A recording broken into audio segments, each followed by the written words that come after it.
time this road project has started. You stay. However, you're also going out. You're going. And on a rather positive note, I would like to thank the government for that project. However, Right Honorable Speaker, the project is likely to run into problems very soon because of lack of compensation for some sections on the road. And the real problem is that citizens are failing to get land titles through which UNRWA is supposed to compensate them after valuations of their properties. And the real issue is that Ministry of Lands created a zonal office in Rukunjiri to issue those land titles. However, it has not been manned. I was told by the officers who are in Rukunjiri that they lack senior officers who will do the coordination so that the titles can come out. So my prayers in this regard is that the Ministry of Lands very urgently appoints the required staff to the zonal office so that titles can come out and compensation is effected. Short of that, there will be demonstrations which will halt the project and then cause financial loss to government. Thank you, Right Honorable Speaker. The Minister for Lands, if you could address that issue. Thank you very much, Madam Speaker. Madam Speaker, first of all, congratulations on an event very well held. To answer or to respond to the Honorable Member, Madam Speaker, we have taken note and we are going to man that EMZO. Thank you. Soon, we appreciate the urgency and we are going to find a solution to the manpower. Okay, thank you. Now, Honourable Members, in the meantime, join me in welcoming two delegations which are in the public gallery. From the there are some students from the political science, public administration, and governance. They're studying all those things. They're from the USA. They are here under the Uganda Christian University. Is that you? Please stand up. They're here to observe the proceedings. You are welcome. We also have a number of young people, the executive members of the Federation of Uganda Medical Interns, posted at different hospitals in the country. They are here to observe our proceedings, but also they're interested in a matter which they delivered yesterday, and I'll be asking the clerk to alter the order paper briefly to allow the presentation of the petition by Honorable Senyonga. Now, can we now go to Honorable Najuma Nakaseke? 2 minutes. Thank you, Honorable Speaker. Honorable Speaker, I rise on the issue of national importance. Of recent, the country is faced with increased electricity shocks. Right, Honorable Speaker, last night we lost one person by the names of Chiwanka Robert, aged 28, due to fallen electricity wires that were non-tended to for the 5 days. And the residents called the toll numbers, the free numbers that are on electricity bills, and these numbers are also sent by Umeme on different phones. But when you call, they give you a reference number without any response on ground. I also last month called those numbers. We had a friend Paul in Semuto. I called for 4 days. I called those numbers. Whenever I call, they give you a different reference number without any work on ground. When I called the manager, Mitiana, she did not have any knowledge about the incident, but she came to our rescue.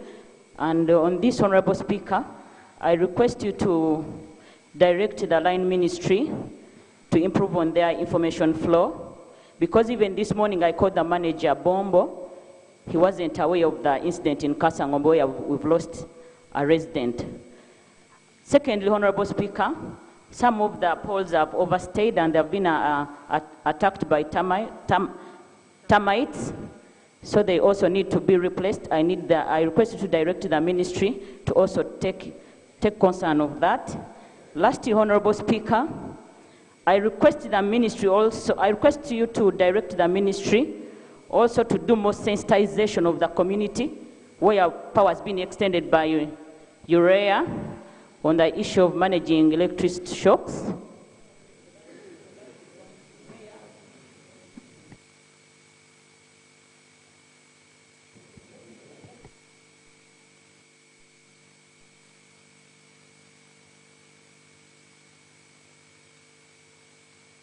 Yes.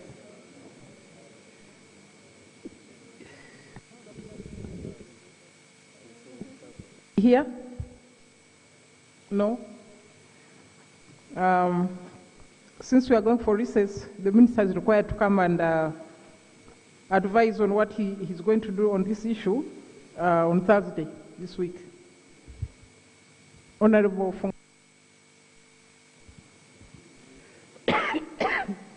Absent? Baju. Adeke. 2 minutes. Thank you, Right Honourable Speaker. Right Honourable Speaker, in the aftermath of the Hoima elections, there is a video that has been making rounds on WhatsApp, which is of great concern to us as elected representatives. And in that video, it shows the Resident District Commissioner, Tabaro Richard, flogging a woman who is identified as Miss Elizabeth Katunzi. Right Honourable Speaker, I did my homework and found out that she was actually accredited to cover Kapapi sub-county in Hoima. And Right Honourable Speaker, if you view the video, which I know many honourable members have got an opportunity to see, it's terrible. The way he was flogging her was like he was beating an animal. Right Honourable Speaker, this was happening in the same country which was hosting the Commonwealth Parliamentary Conference and speaking about safeguards of democracy. Right Honourable Speaker, we are just one year shy of a general election, wherein the whole country is going to be busy. Every corner, there will be elections happening. Right Honourable Speaker, we need an assurance and action towards such officials who have already begun to flagrantly abuse the rights of citizens. Right Honourable Speaker, in particular, the Ministry of Presidency, which is in charge of the RDCs, should take action in this particular regard. Because as the women of Uganda, we don't feel safe. Women suffer most violence.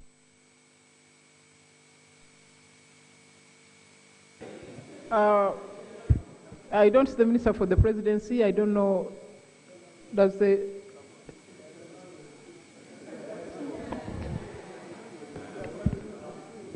Madam Speaker, that video which appeared on WhatsApp was a bit disturbing, and police also saw that, and police is already investigating this matter.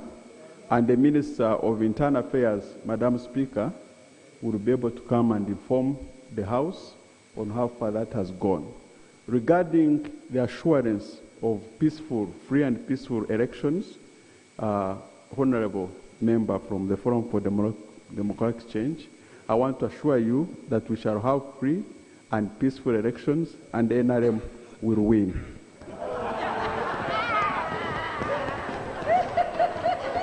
So, the Minister of Internal Affairs should come and give us an update on Thursday about how far he has gone with the investigations into that issue of the flogging. Honourable Paul Akamba, 2 minutes. Thank you, Madam Speaker. Madam Speaker, I rise on a matter of urgent national importance. Madam Speaker, my constituency, and indeed the entire district of Namutumba, was blessed by heavy, unprecedented rains that was characterized by hailstorm that destroyed many people's houses, crops, animals, and left most of them injured, and the majority are actually hospitalized. Madam Speaker, the situation is so worrying that as we talk now, even food for these people is a problem because the rains destroyed virtually everything. And Madam Speaker, this was on 2 different occasions, on the 20th and on the 29th of September. In the circumstances, Madam Speaker, I pray that the Ministry for Disaster Preparedness and Refugees urgently attend to this situation by providing both food and non-food relief items. Thank you. The members, the Minister for Disaster Preparedness is quickly advised to proceed to Busiki County and address the issue of the disaster there and give the people food and other requirements. Honorable Swaka, 2 minutes. Thank you, Madam Speaker. Madam Speaker and honourable members, I raise here a matter of national concern. Government is supposed to be exemplary in whatever it does for it to be able to enforce the rules it sets. We have had scenarios, Madam Speaker, where police, which is arresting or penalizing vehicles under bad conditions, but themselves, when they are using vehicles which are beyond damage. Yes, beyond mechanical damage. You find they are arresting a vehicle because of an indicator, but themselves, the vehicle doesn't have indicators. Yes, DMCs. And the worst, Madam Speaker, came even in the CPC. I found the loop, her vehicle had collapsed. The loop. Lead of opposition. I had to give her a lift, but I told her, Madam Lope, is this the reason why you failed to go and rescue Bobby Wine in your town, Guru, because of this vehicle? So, this is what we are saying. Can the Prime Minister and the government come on and they give public officers, especially the police and others, good vehicles so that we are exemplary? And also the Lope, this shaming here in the CPC was not called for, Madam Speaker.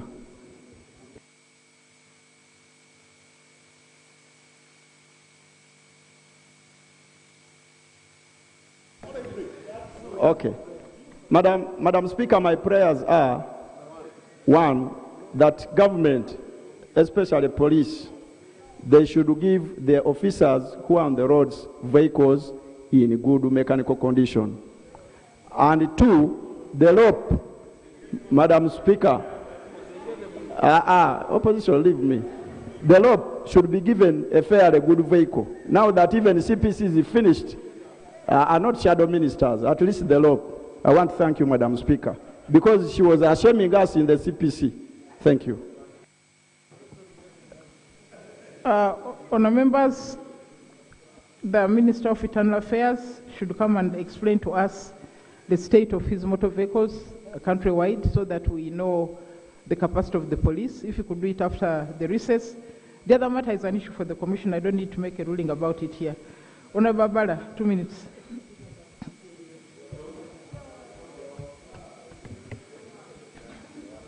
Yeah, I thank you so much, Madam Speaker. I rise on a matter for public concern, right from Ngora, concerning the non-payment of gratuity and pension for the retirees from Ngora. Now, Madam Speaker, I remember I read this matter here some few months ago. They told us, the minister told us that the man had been sent to the district. Unfortunately, Madam Speaker, the council office says they don't have money for those who retired before June 2019. So for them, they are not responsible for that category. And in that category, there are so many people who have not been paid their gratuity and their pension. Even up now, they are not benefiting. From 2014, 2016, 2013, those years before, they are not benefiting. They are not being paid. That's why for them, as we talk, most of them, their children, as we talk now, their children at home, they are unable to pay their medical bills. They can't pay fees. In fact, my appeal is just on two grounds. Number one, I want the ministry to come and tell me, Minister of Public Service, to come and tell me and tell my retirees from Ngora why they are not paying them their pension. Number two, I also want to government to tell us why specifically people who retired before June this year, before they changed the arrangement, why they are not being paid countrywide. Because this matter is not only Ngora, even other parts of this country are not, the retirees are not benefiting, are not getting their pension if gratuity is not being paid. That is just basically my prayer, Madam Speaker. Thank you so much. So, can the Minister of Public Service come and advise the House on the status of payments of gratuity for people retired in 2014, 2015, 2016, and also those who have retired recently? I think you should come back after the recess. Thank you. Honorable Mpamiso, 2 minutes.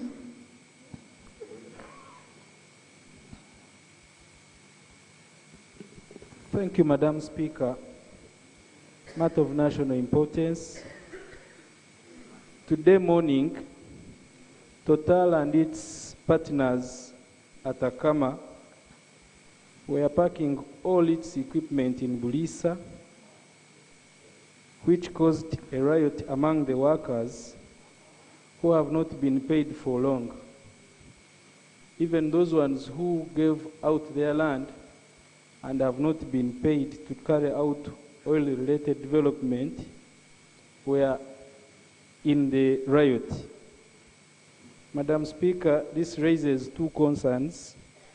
One is how will the unpaid workers and land claimants be paid when Total goes without paying them? Two, what is happening in the oil industry now that key developers are parking their tools, because we have heard all the other developers are also preparing to pack up? My prayers are, can the ministry responsible inform this House what is happening to the long-awaited black gold? And two, how are we going, when and how are they going to pay people who are demanding some of these developers? I thank you, Madam Speaker. And the members, it's a long time since we had an update on the oil industry. All we see is what we read in the papers. The minister should come here tomorrow. Yes, tomorrow, to update the country on what is happening about the project, and also to tell us how these are going to be paid. So tomorrow is very important. We are going on recess. We must go with the information before we go to our villages. Thank you, Honorable Kaberuka. 2 minutes. Thank you, Right Honorable Speaker. Right Honorable Speaker raised on the matter concerning the recent law that we passed and was assented to by the President about the wildlife relationship with the people. Madam Speaker, Chinchiz West, which I represent, is blessed with Queen Elizabeth National Park and Bwindi Impenetrable National Park. Madam Speaker, and Queen Elizabeth, the people there are suffering because elephants have been affecting their crops without compensation. And Madam Speaker, the people don't know where to go. Madam Speaker, the issue I would want this Parliament to address is the Minister to come here and explain how the affected persons will get compensated, and also how they want to popularize this law so that it can be effectively help the people. Madam Speaker, I beg to submit.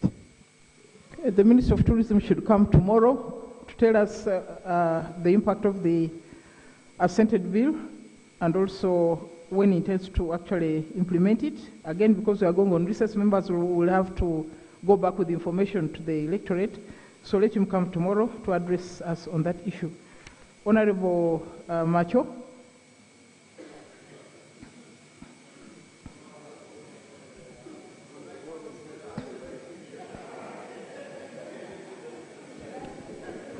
Right, Honorable Speaker, I'm sorry I had forgotten the microphone because of a horrible brother calling me smuggler. I'm not a smuggler. My people do cross-border trade. They don't smuggle at all. Right, Honorable Speaker, I first of all want to appreciate for the history you made our country make. I was in Kenya on Monday, and everybody wanted to shake my hand because of the Commonwealth Conference. Right Honorable Speaker, I and my colleagues, I have a matter of national importance concerning the education sector of this country. The Uganda National Examination Board is withholding examination materials for almost 1,500 schools. And the cause is that all the schools must pay the secondary science and mathematics teachers' fees to UNEP. Right Honorable Speaker, we see this SESEMAT payment is bringing a conflict of interest between Uganda National Examination Board and the ministry. It has caused fear and real fear in the candidates of not only Busia municipality, but for the whole country. My prayer, Right Honorable Speaker, is that UNEP is mandated to give out exams to all educational sectors of this country, but not to collect money for SESEMAT. I therefore pray that the ministry should leave UNEP to do its work. The second prayer, 2 weeks are left for examination, but almost only 50% of the examination material. Therefore,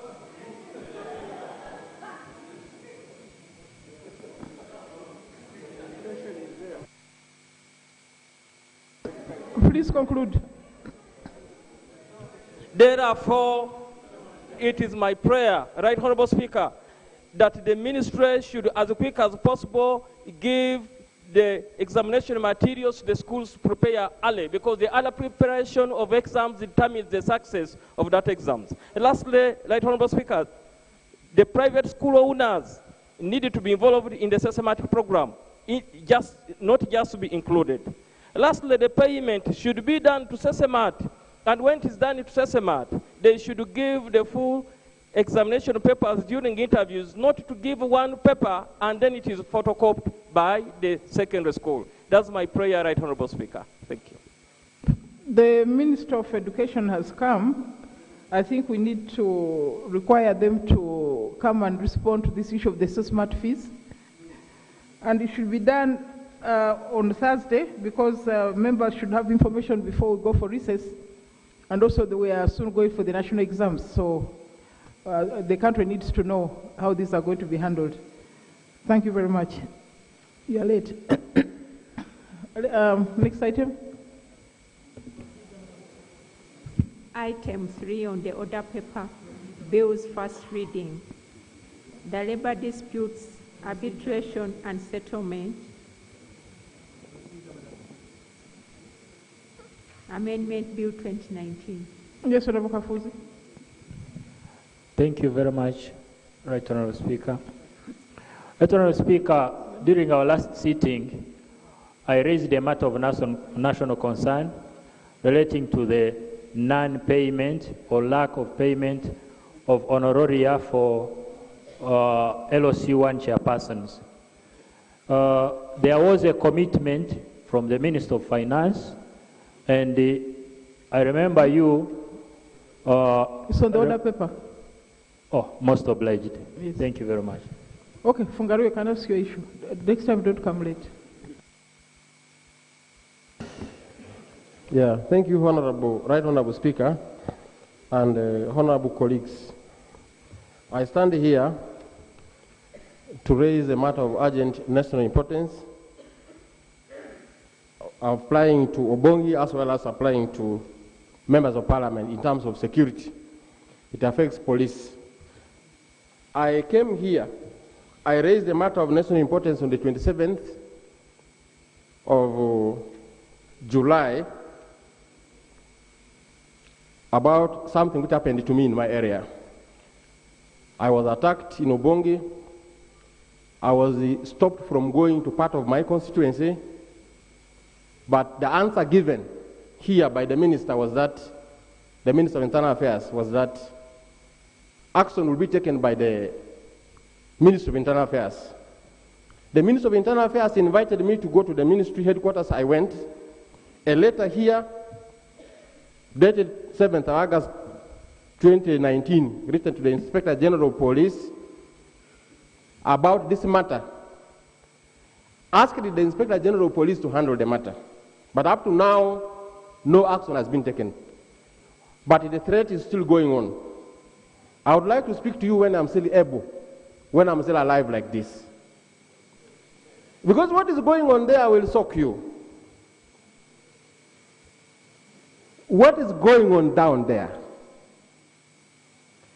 Police seems to be in connivance with the organizers of the action that I should be killed in my own constituency because of party politics. Because when I report to police at the local level, no action is taken. I went to Arua, I left the Moyo police. It was actually at least Arua what gave me the... I came to the national level. The IGP is ordered here by the minister, but the IGP has not acted. The information I got yesterday, as I was working with you, Madam Speaker, in this CPC meeting, was that pangas, knives, arrows were organized and put there. And it is like I should not go to part of my constituency. How would you feel, you honorable members, including the right honorable speaker, if some people gang up and organize that you should not go to your constituency? Honorable members. What are your prayers? My prayers is, number one, government should do its work of security. Members of parliament should not cry here again and again. Not only me, there were members of parliament who came here about security threats. And no action is taken by the police. What is the policy of VIP protection under which we are covered as members of parliament? Secondly, I pray that let it not be a trap that a member of parliament is attacked and his people act to defend themselves or to defend their MP, and at the end of the day you come and say Fungaro has incited violence. Of course, it is very bad to kill Fungaro. It is not cheap. It is going to cost other things from other people who love me. But I don't want to take the law in my hands, because we have a country, we have a state, we have a system to protect everybody, including me. Why is the police not acting? Do they want me to take charge of my security myself and discipline those people myself? I pray, protect me or allow me to protect myself. Thank you. So, the Minister of Internal Affairs is asked to respond to the complaints raised by Honorable Fungaro and to brief us Thursday before we go for recess.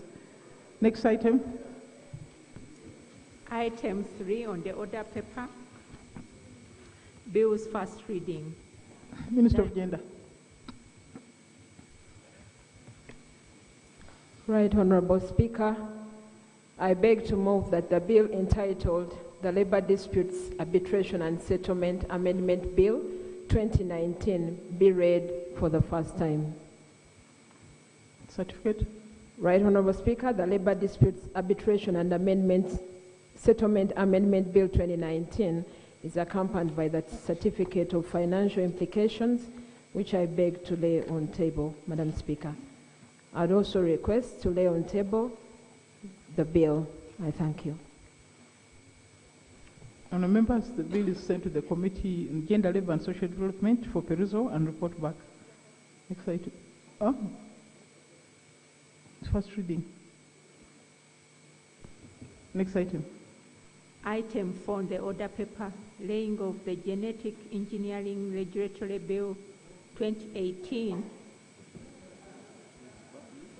Minister for Science and As Technology. returned by His Excellency the President for reconsideration by the House in accordance with Article 91 of the Constitution and Rule 142(2) of the Rules of Procedure of Parliament.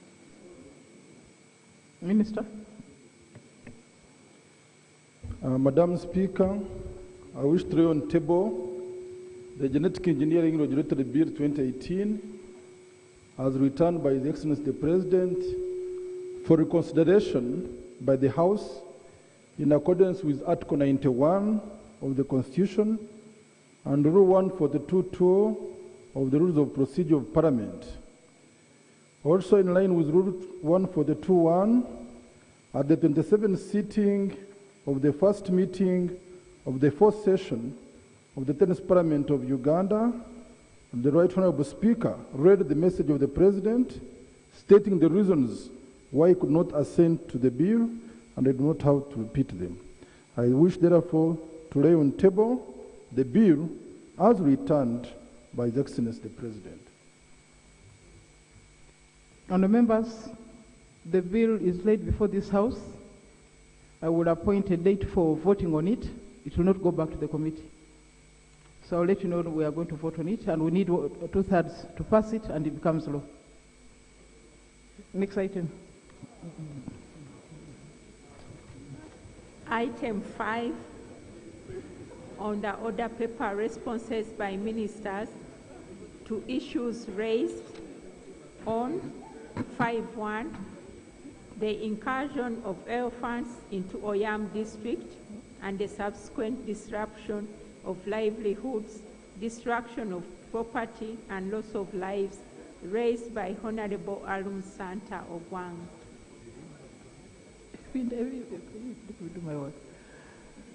Again, are those ministers still in this country? This is the third week they are not here. This is the third week, both of them.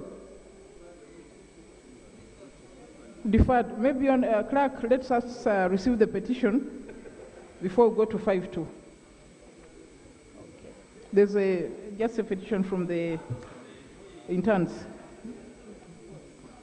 A new item, the petition of the Federation of Uganda Medical Interns concerning training, service delivery, and welfare of Uganda junior health workers.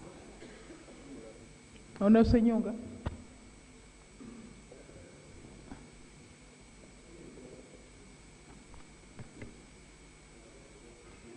Thank you, Right Honourable Speaker and Honourable colleagues.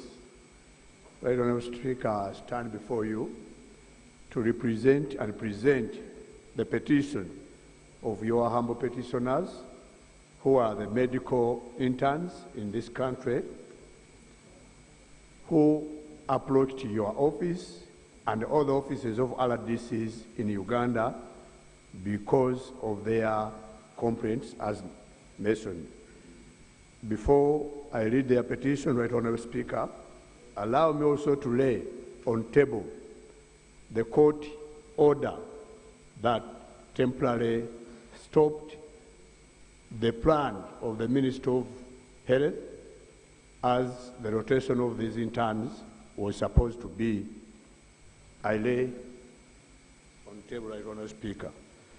Right Honourable Speaker, allow me also to lay, because yesterday all Ugandans saw the Permanent Secretary trying to deny that the ministry has not received any concern from the interns, whereas the document was well received by the ministry. I beg to lay.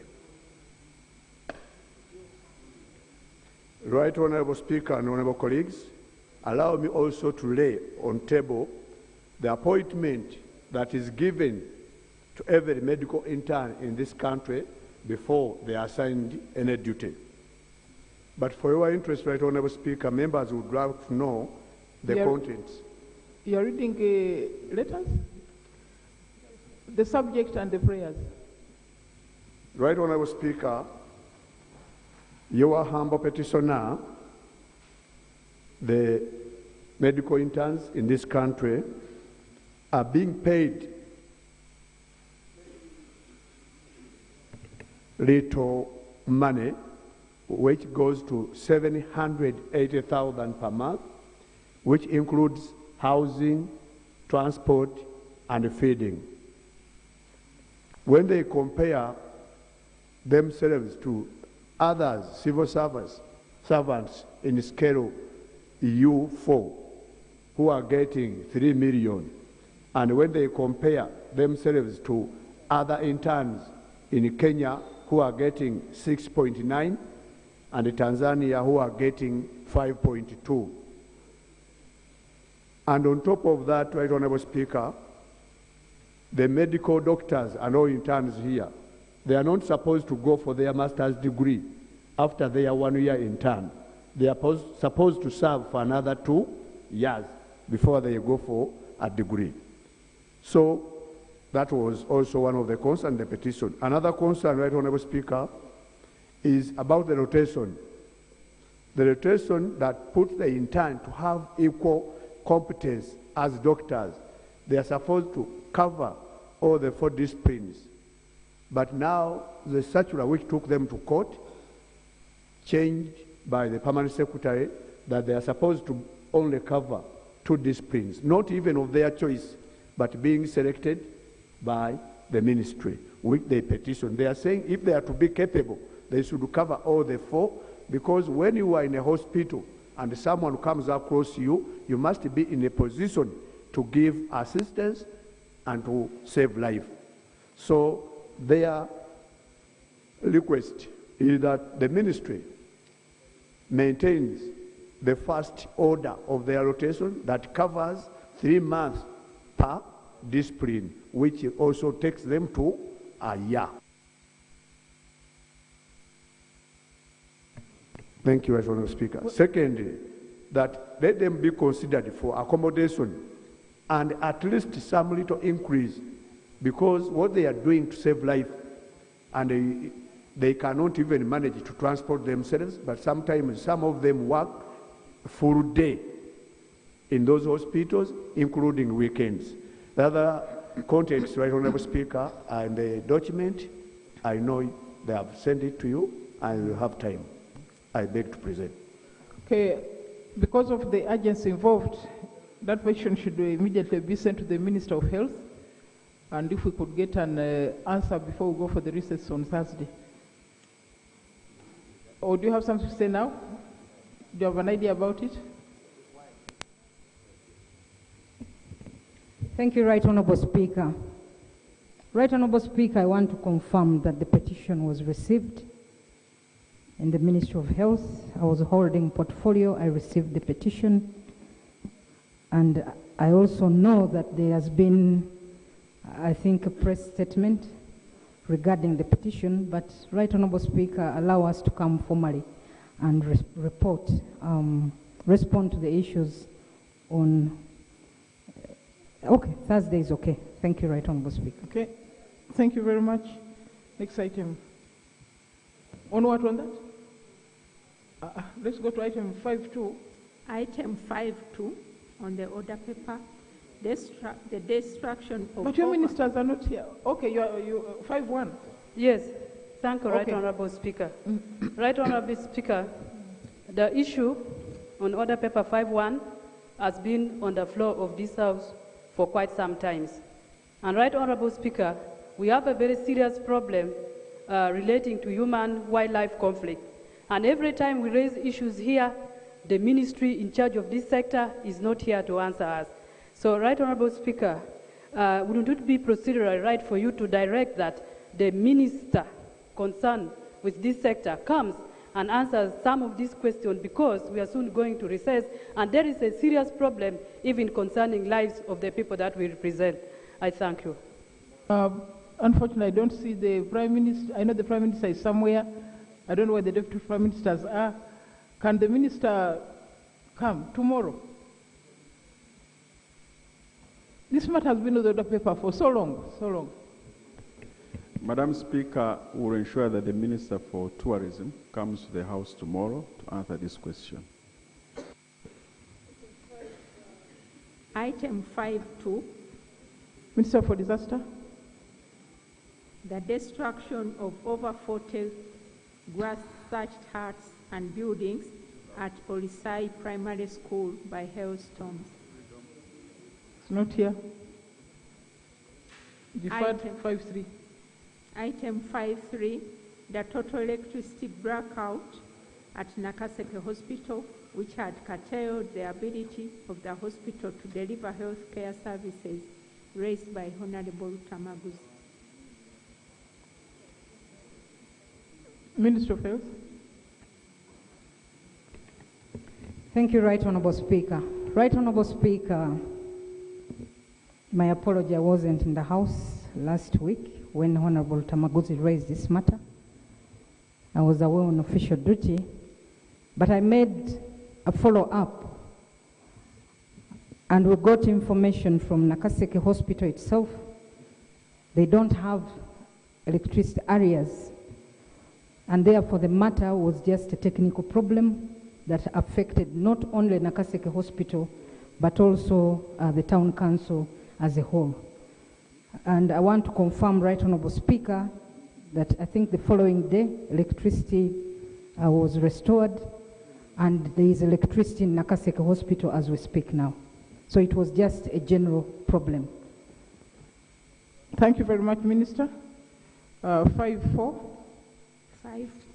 5-4. The delayed construction of the sewage line at Chirudu Hospital and continued exposure of the hospital neighborhood to the endemic problem of sewage seepage raised by Honorable Sewanyana Alan. Minister of Health.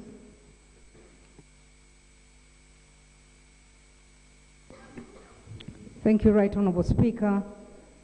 Right Honorable Speaker, allow me to inform the House. We had issues concerning the sewage spillover from Kirudu Hospital to, and that was affecting the communities at that place. But we did procure, as a temporary measure, the cesspool, the truck, which on a daily basis actually helps in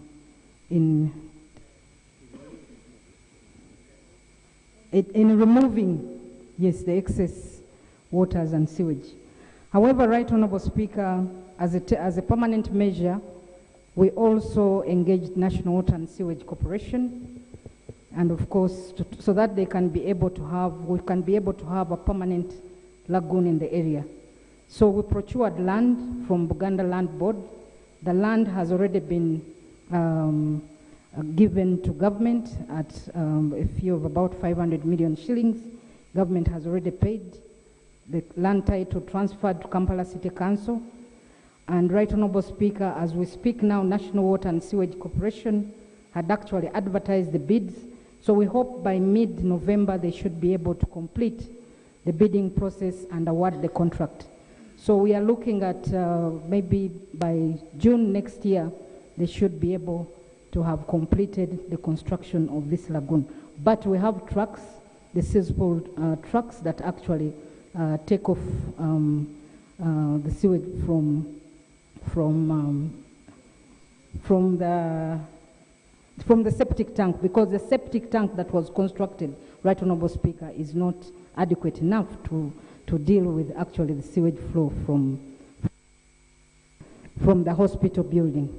So it's a matter that is in progress, and I want to assure, I've been in touch with the Honorable Sewanya. The situation is not as it was before, because previously we did not have our own truck and we were relying on private people to actually empty those septic tanks. But now they have a standby vehicle. Thank you, Right Honorable Speaker. Thank you, Minister. Now, 5-5, I think it was partially handled on the issue of General Kaihura. Madam Speaker, I seek your guidance because His Excellency the President has informed all of us, including Parliament, and he has spoken about this matter. If the House still needs this message to come direct to the House, the Prime Minister will relay the message of His Excellency the President to the House on this matter on Thursday. Will the Prime Minister be here on Thursday? The Prime Minister or his... Why don't you... The First Deputy Prime Minister. Okay, arrange to bring it so that it's laid before the House. If it's not satisfactory, okay, we shall see. But bring it, because I think something has been said. Okay. 5-6. 5-6. The failure of the Higher Education Students Financing Board to absorb over 4,000 applicants for the Students' Loan Scheme who had been duly admitted in various public universities, raised by Honorable Sewungu. Minister of Education.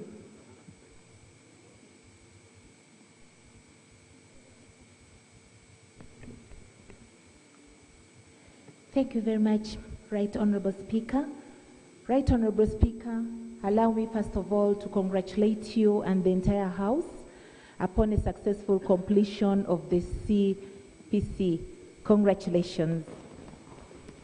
Madam Speaker, in response to Honorable Sewungu's concern on the issue of the loan scheme and those students that did not get an opportunity, allow me, Madam, to inform this House that the board received a total of 7,310 students that applied for this loan scheme, as compared to those that applied last year, 4,603.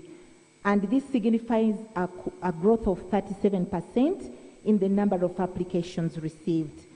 Madam Speaker and dear colleagues, you'll agree with me that the government over the years has been increasing the budget of the board. And in the financial year 2019-2020, Parliament appropriated additional resource of 2.4 billion, bringing the total budget of 30.182 billion. Right Honorable Speaker, as we speak, out of the 4,000 students, about 1,000 have already appealed, but unfortunately, as we speak, there are no resources to sort the challenge of those students. Madam Speaker, I remember some time back, I came here on this floor and we were asked as Minister of Education to request for a supplementary. Madam Speaker, allow me to lay on table the letter that we wrote to the Ministry of Finance requesting for supplementary, and allow me to lay. Allow me, Madam Speaker, to assure this House that we did the needful and wrote a request. And therefore, I lay on table the letter that we wrote to Finance. Madam Speaker, the Minister of Finance on the 4th of September 2019 responded to our request and indicated clearly that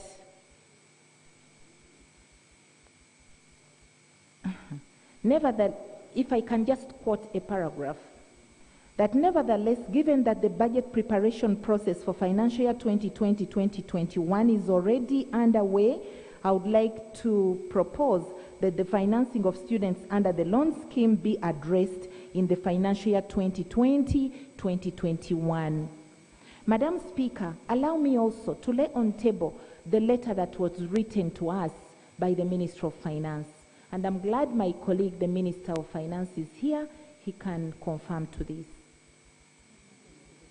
Madam Speaker, we do appreciate as a ministry the concern, and we as a ministry would love to support as many students as possible. But the only challenge is we are constrained by resources.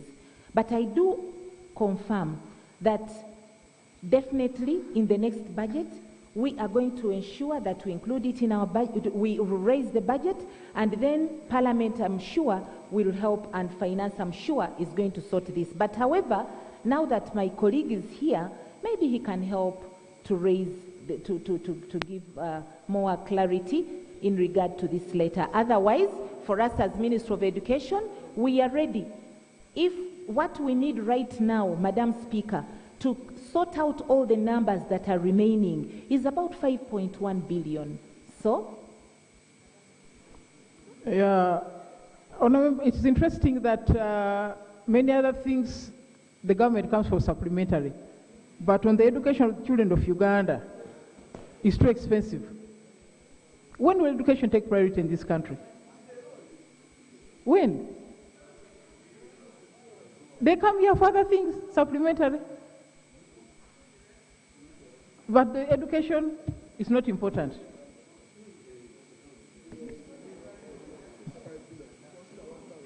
Minister of Finance, you were here when we were debating that issue.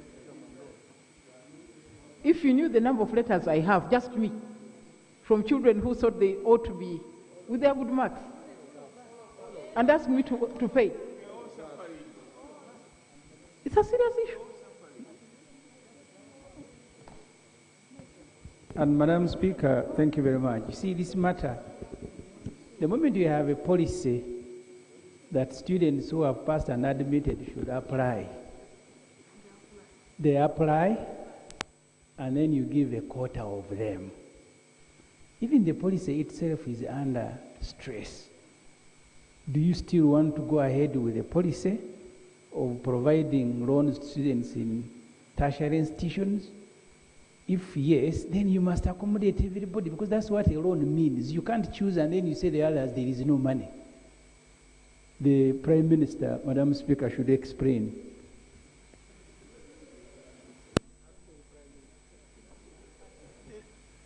You are acting Prime Minister, you explain this.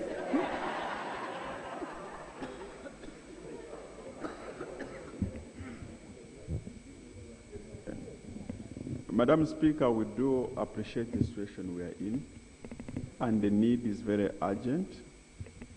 But when we looked at the situation we are in at the moment, we could not afford a supplementary of 5 billion because we're already experiencing some difficulties, because you recall the budget that we passed here, which included expectations that we have concluded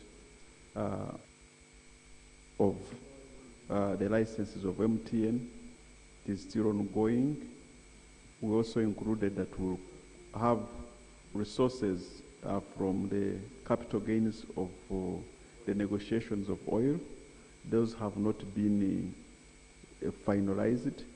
So in the circumstances, we were proposing that you allow us, we plan it properly for next financial year, and all of us will be here. We see how much we can put in so that we address this issue properly. Because we don't only need 5.1 billion actually, we need more than that to cover the entire country. So we are requesting that you allow us to budget this properly for next financial year. Because the supplementary now, at the moment, is a bit difficult. Where's Chairman budget?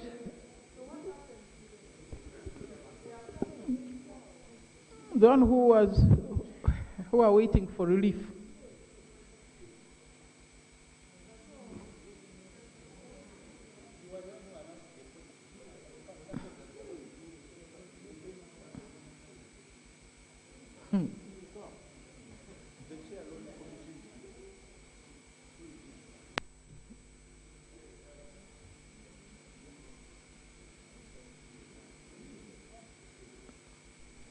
You know, Honourable Minister, this issue is really, really, really serious.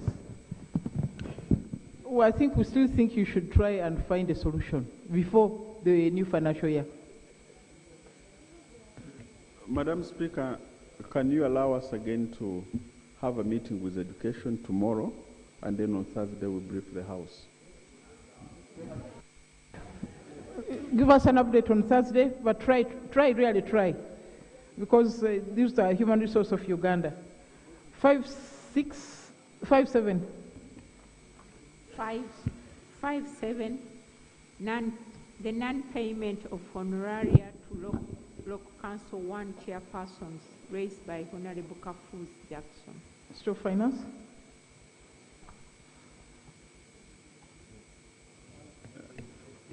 Madam Speaker, we were supposed to have had a meeting, the interministerial meeting with Minister of Local Government, but we have not had it. I was requesting that we report on this matter on Thursday. An update on this issue on Thursday, including the taxation issue. I think we talked also about the taxes, the taxing of that little money.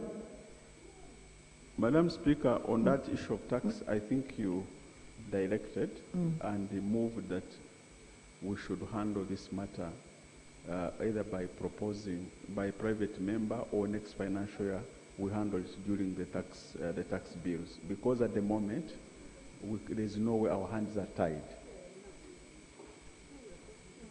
Okay, so I think the Committee on Finance should address that in the new financial year early enough, because those bills come early. Thank you. Item 5.8. 5.8 on the precarious situation. Minister of Local Government, not there. Yes, Honorable Akojo. Thank you, Madam Speaker. My matter of procedure concerns the question that I raised the last time we were here regarding foot and mouth disease, which you said you'd ask the clerks to look at and put back on the order paper, because I had said the Honorable Minister hadn't answered it satisfactorily. Thank you, Madam Speaker. Okay, the clerk will take notes, and let's address it before Thursday. Okay, I think now we go to, we've done with the petition, so let's go to item 6. Item 6 on the order paper, Bill second reading, the Fiscal Planning Amendment Bill 2018. Members, as you recall, we had done a debate for some time, and the Minister reported that they had come. So, is there anything further to report, Minister, before we start on the fiscal? Anything else to report apart from what you reported last time? Okay, honourable members, let's go to committee stage. Bills committee stage.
Members, put the question. Clause 1, distant part of the bill. Anything? Those in favor say aye. Contrary, no.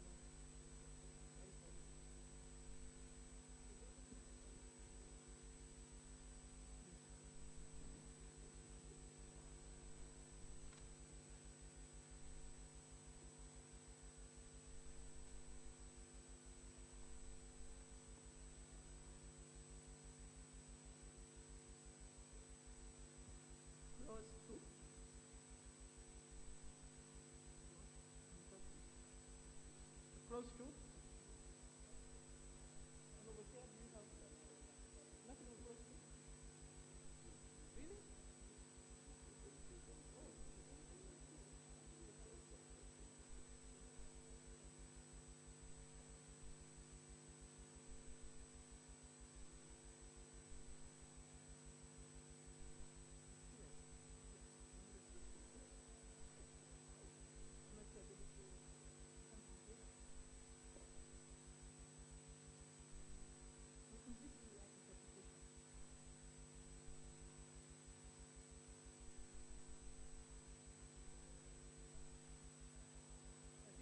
Really?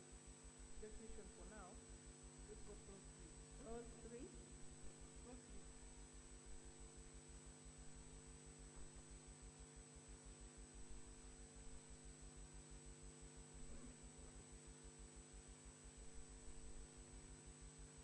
Madam Chair, on clause 3,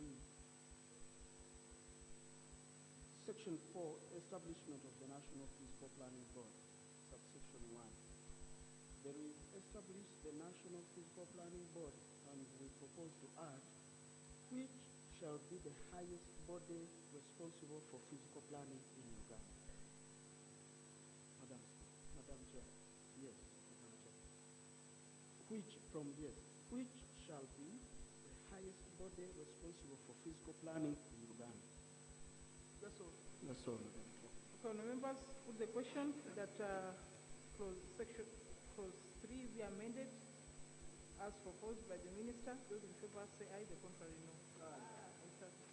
Clause 3 as amended. Put the question that clause 3 as amended to stand part of the bill. Those in favor say aye, the contrary no. Clause 4. I put the question that clause 4.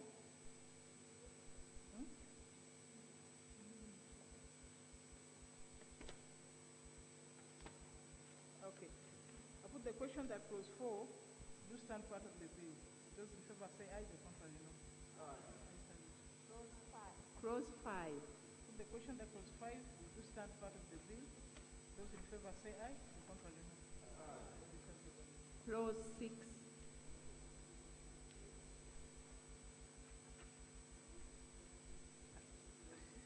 But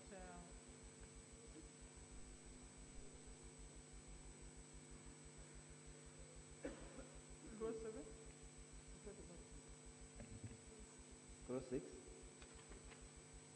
Clause 6. Clause 6 is amended in the proposed section 6A, 1D, by substituting for the word order, the word course.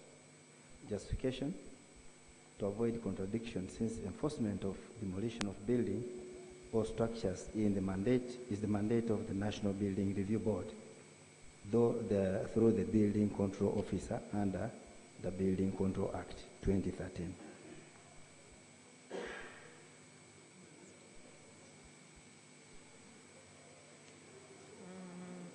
But that is 6A.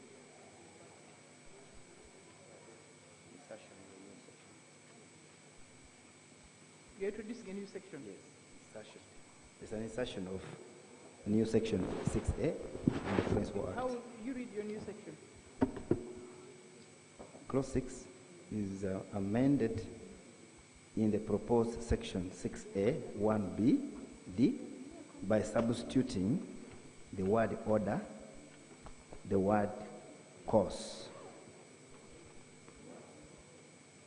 Justification? Instead of the word order, you said you shall. Yeah, we substitute with the word course instead of order. Justification: to avoid contradiction, since enforcement of demolition of the building or of buildings or structures is the mandate of the National Building Review Board through the Building Control Officer under the Building Control Act 2013. No, but I don't know. Suppose the board is satisfied that the building should be demolished. They cannot order you, the officer, to do the thing? Yes. I don't think there's a problem with that. Because if they are satisfied after hearing that, then they say, building inspector, go and do it. Madam Chair, Yes. I find the word order properly used in this section. They would give an order, but they will not be executing their own order. So it would be the organ which the chair is talking about to do the execution. I beg to submit. I don't think there's a problem with the... There's no problem. With the 6A. Yeah, I withdraw, Madam Chair. Okay, now members, I put the question. Madam Speaker. Sorry, Madam Chair, on 6A, we propose an amendment where we add E. 6A. We have ABCD, 6A1, ABCD.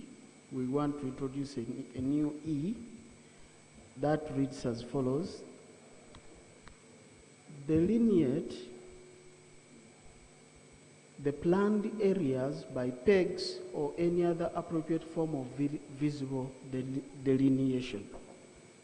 Madam Speaker, once a physical plan is made and they have said from this area to this area is a pathway, there should be visible signs that actually that is a pathway. Otherwise, plans are on paper nothing on the ground to demonstrate that this is the position, hence transgression is abated. Therefore, the amendment here is to authorize the use of the new delineation marks in determining what the physical plan that has been agreed upon is going to look like. But you could state, no, it's not, you haven't written it. Can you speak the entire amendment so that we can write it down? Okay. E, delineate the planned area by pegs or any other appropriate form of visible delineation.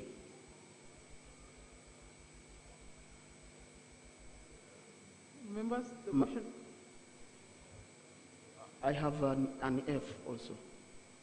F after that one, which is that the board should have powers to prosecute in courts of law offenders of physical planning. Those are the ones, Madam Speaker. Madam Chair. I have some clarification from the Minister. Madam Chair, ordinarily, under normal circumstances, the Minister should have submitted his views to the committee. But he has come with a proposal which ordinarily I would have no problem with. But if you cause that delineation of those visible areas, I don't know whether this would come in after, because I've seen UNRWA putting some even before compensation. And when they go to evict people like the way they are doing in when we intervened, they hadn't compensated the people, but they had gone ahead to take effect. I don't know that these may not be abused, since you're introducing them at this stage, that the board, you may order for delineation of particular places and just come and give effect before the necessary processes. This is a matter which maybe would have been processed at a committee stage. It's also dangerous because UNRWA has been putting those beacons to show that this is a road reserve. But under normal circumstances, they're only supposed to put them there after compensating people. But in area they put, when they go to evict, when we intervene, they said, hey, we haven't compensated these people. I think let us start on the process of compensation, then as we evict them. But this delineation can also be, the board can base on it, issue orders of demolition before compensation. I don't know, the Minister, I had some clarification from you.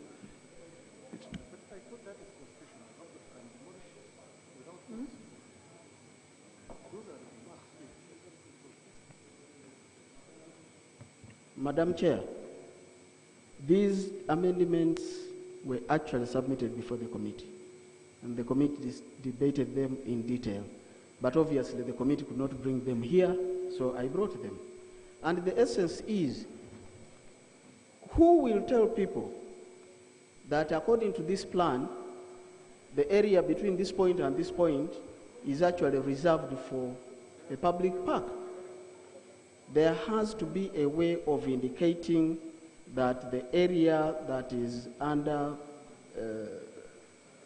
discussion has actually been cordoned off in the plan for a particular purpose. And that's the purpose of marking, visible marking of these areas. Madam Chair. But can you complete the F? The F? The F, the new insertion. You state again? The F, Madam Chair, is that prosecute, we are now talking about the powers of the board, is prosecute in courts of law offenders of physical plan.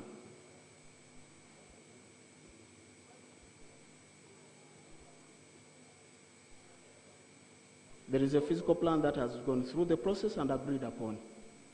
If you offend it, if you build or you go in an area which has been preserved for as a public area and you construct a market there, there should be somebody authorized to prosecute you. And in this case, the board should have those powers to do so.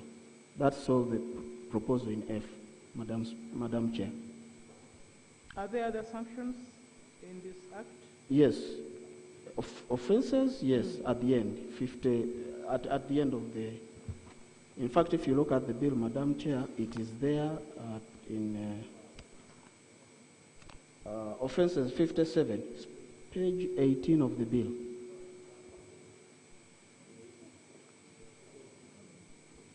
Just that's, say it, I'm trying to put it together, the F. Say it. The F. How it will appear? Prosecute in courts of law offenders of physical planning processes. Those who offend. Yes, if there is a physical plan and you offend it, you violate, you should be prosecuted. Maybe the language should be refined, but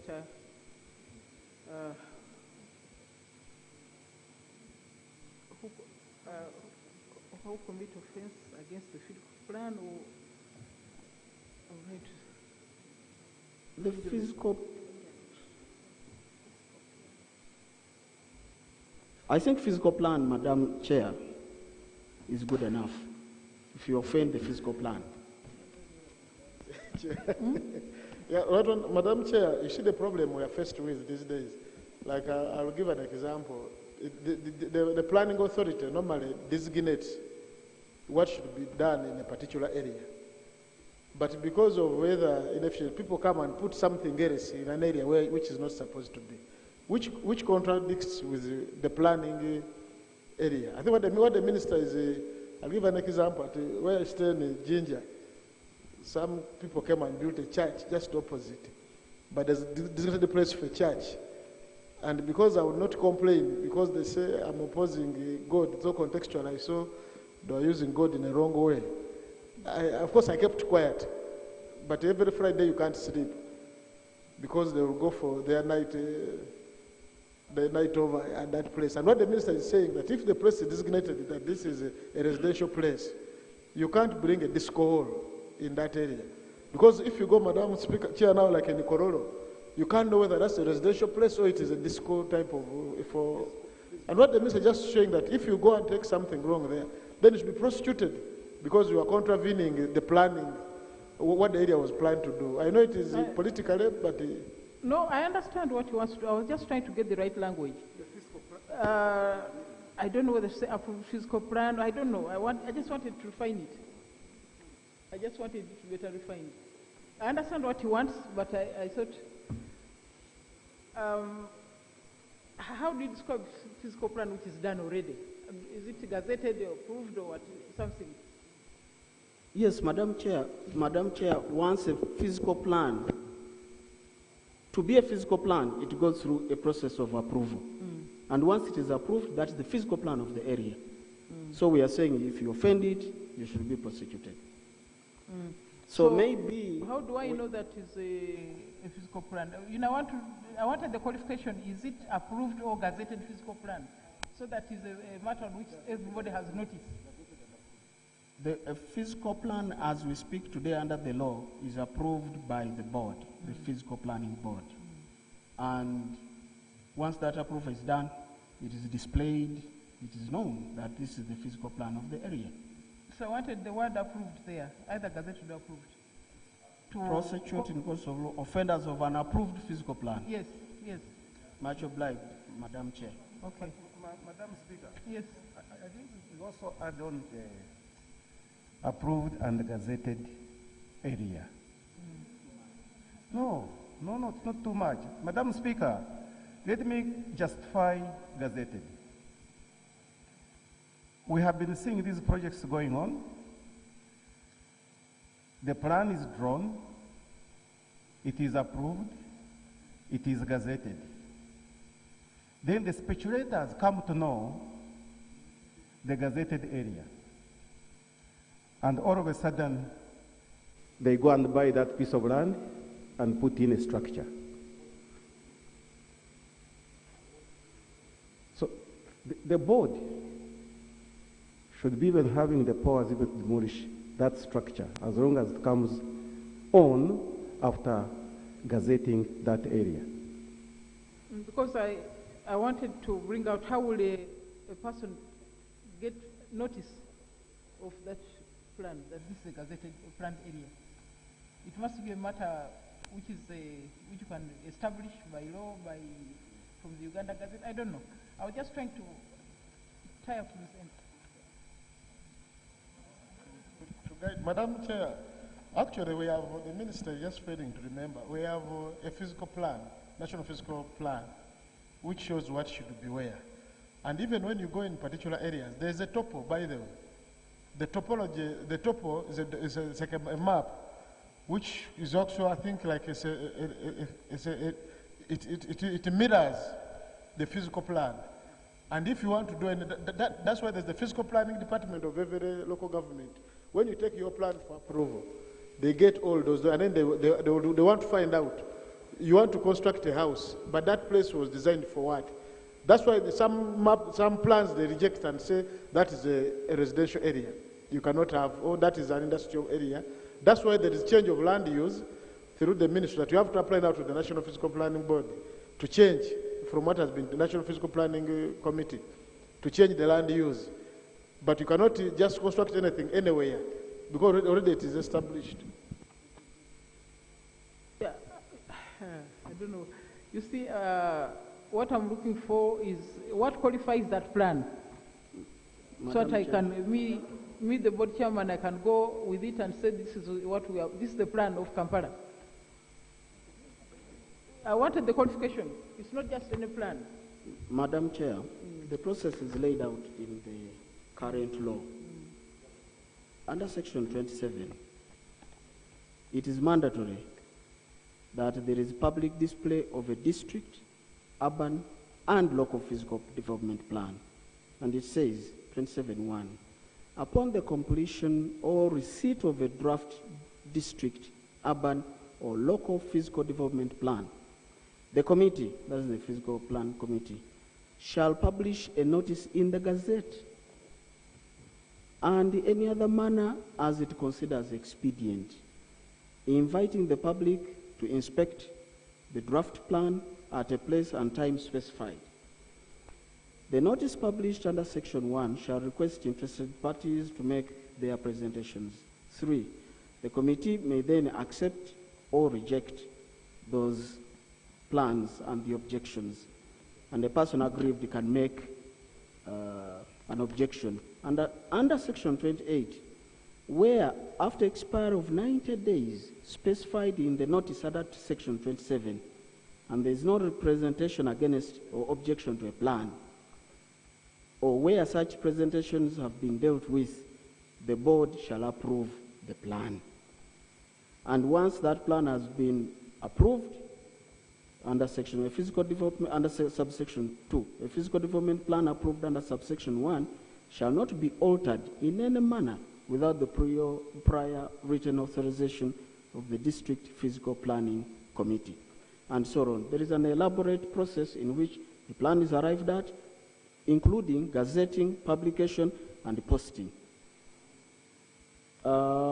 In 29, for example, the board shall within 14 days after approving a district, urban, or local physical development plan, publish a notice in the Gazette, specifying whether or not the plan has been approved with or without modification, and so on and so forth. So, Madam Speaker, there is elaborate provision for recognizing that that's the plan, as approved and agreed, which includes public notice, gazetting, and even under some amendment that is being proposed, there's even possibility to put it in the newspaper. What the minister is reading, I think if we are reading the same law, if you go to section 33, it seems to cater for what the minister is raising. Because it says the development permission, a person shall not carry out a development within a planning area without obtaining development permission from a physical planning committee. And to criminalize as it into to say, a person who contravenes subsection 1 commits an offense and is liable on conviction to fine not exceeding 48 currency points of imprisonment or not exceeding 2 years or both. Meaning that by the time you are convicted and sentenced, you must have been prosecuted. So I think section 33 of the Physical Planning Act covers the amendment being proposed by the minister, unless he wants to, he construes it differently.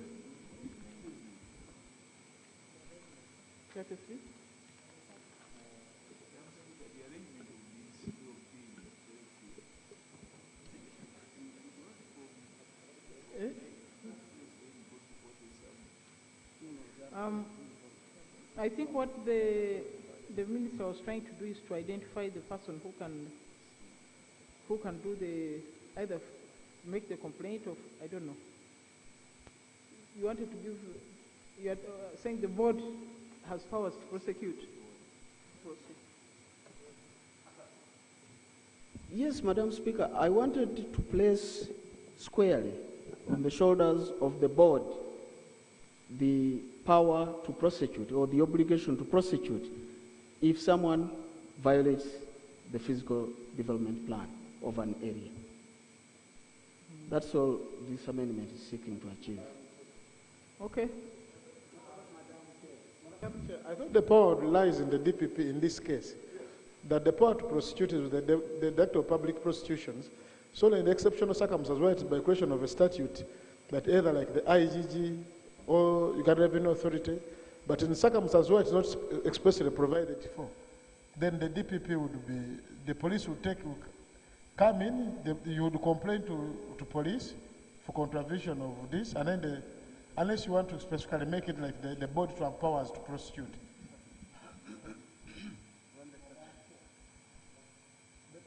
Yes, Madam Chair, I would want some clarification. Who actually authorizes the plans to be gazetted? Because this is some form of subsidiary legislation. A plan itself is a form of subsidiary legislation because it is enforceable. Now, the most important point now is who authorizes it to be gazetted in order to become a regulation? I want that one clear. I want that answer. The final physical plan. The board, Madam Chair. Not the minister. No. The board has the obligation, the legal obligation to approve the plan. Now, what the national development, the national physical development plan is the one that is approved by cabinet on the presentation of the minister, of course, but any other plan that leads to the national physical development plan is approved by the board. Yes, Madam Chair. Okay.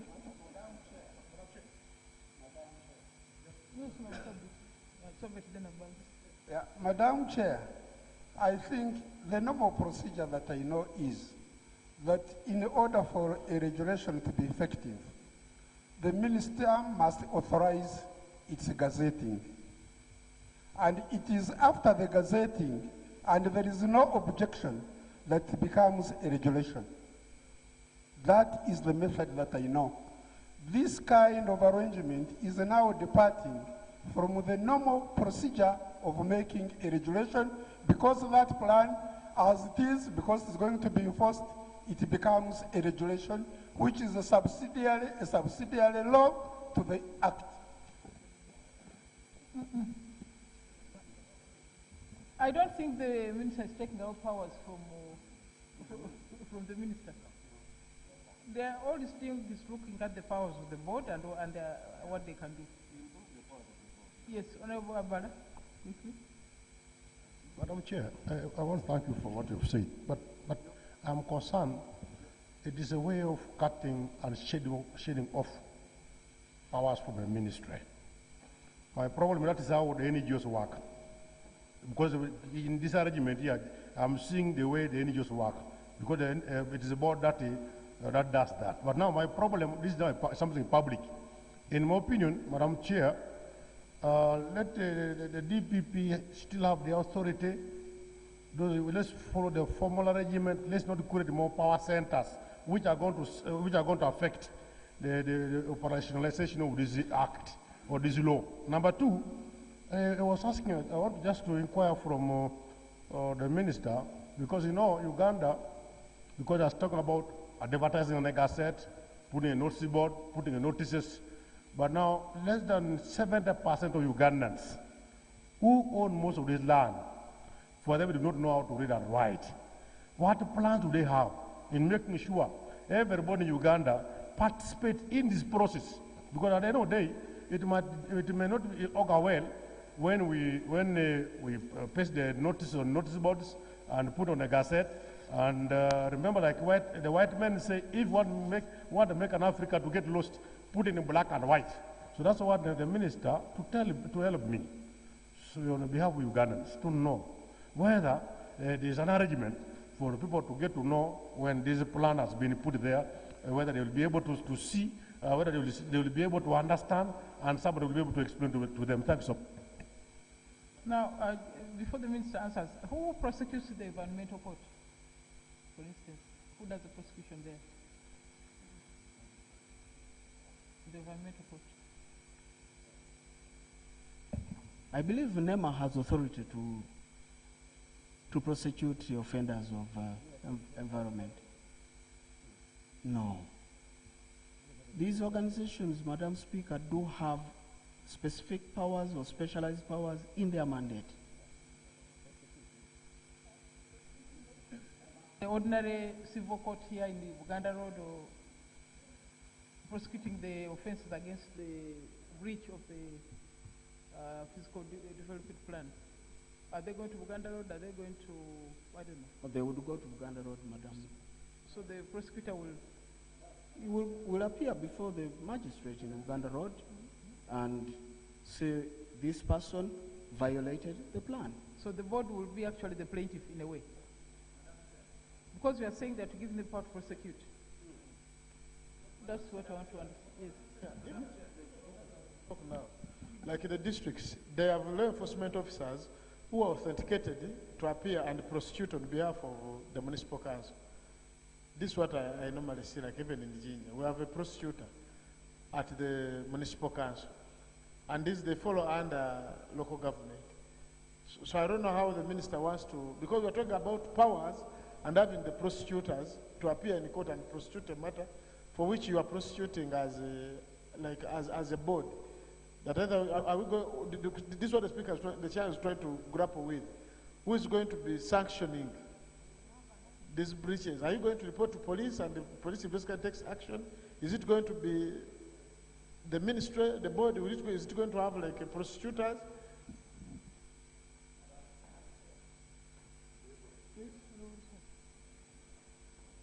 Madam Chair, you asked the minister a question.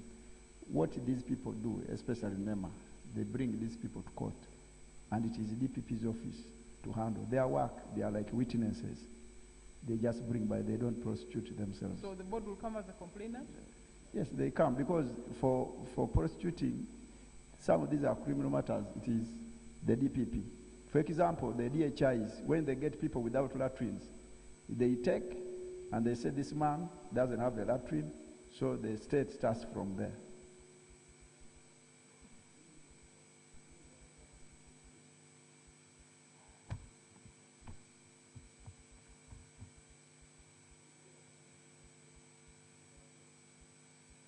Yes. Madam Chair, now it appears there's a jam on this matter. There's a real jam. Now, since we have the legal brains and legal gurus in this house, maybe we will stay on this matter, then we look at it, then tomorrow we'll look at it and sort it out. Because at the moment I'm seeing the minister and the team is not helping us. So like, for example, like a board, in the way I'm seeing, the board is supposed to be a complainant, not a prosecutor. That's why for me, the legal gurus should actually be able to advise us on this matter. Because of time, maybe we stay on this item, then tomorrow we'll look at and review it. Okay, honourable members, I think there was no difficulty about the insertion of a new clause E. So I put the question that a new clause E be introduced as proposed. Those in favour say aye, the contrary no. Now we'll have to, let's stand over F, this prosecution. No, Minister. Thank you, Madam Chair. Madam Chair, these are important laws. The Attorney General is supposed to be here. We strove just because of laxity of some of these people. I think, Madam Chair, for government to understand the impact, I would propose that we end here, so that because the Attorney General is there, his deputy is there, we are making laws, and these people, we don't want a scenario where they said the legal department of parliament comes, when there are people paid the salary here and the vehicles, because you are doing their work, Madam Chair. So I want to propose, as I add on Honorable Bala's thing, that we stay this thing until tomorrow, and the Attorney General comes here, because these people are paid. They are paid here. They are nowhere, Madam Chair. You are working on their. For you now, you are taking their. They overburden you a lot. I think we end here, and you order the Prime Minister to produce the Attorney General here. I want to thank you. Chair, this bill has been with us for a very long time. We, the Parliament, and the government.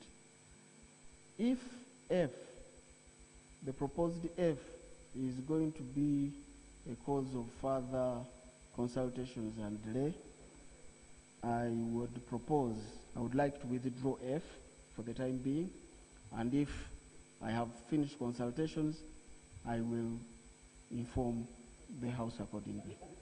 But recommit. But for now, let's withdraw it and let's proceed. You know, the other difficulty is that he's actually coming now. I don't think even the committee had time to study. That's why we are. I withdraw go it, with Madam the Speaker. amendment. Yes. Okay. On members, I put the question that clause 6A be amended as proposed. Those in favor say aye. The contrary, no. Clause As 6 amended. As amended. Put the question that clause 6A as amended do stand part of the bill. Those in favor say aye. The contrary, no. Ayes have it. Clause 7. 7. Put the question, clause 7. No.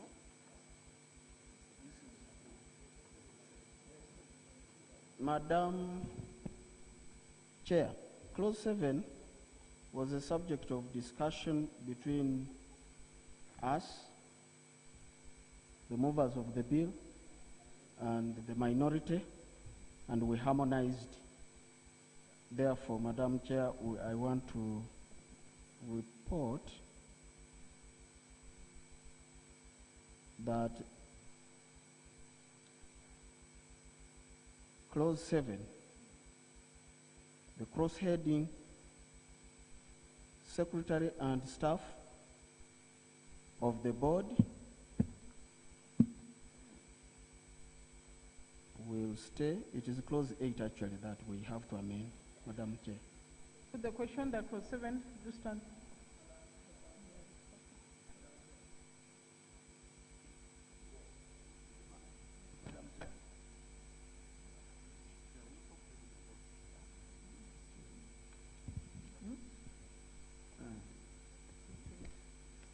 Madam Chair.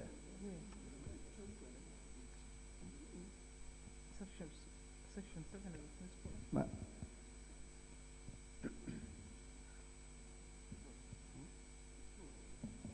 Madam Chair.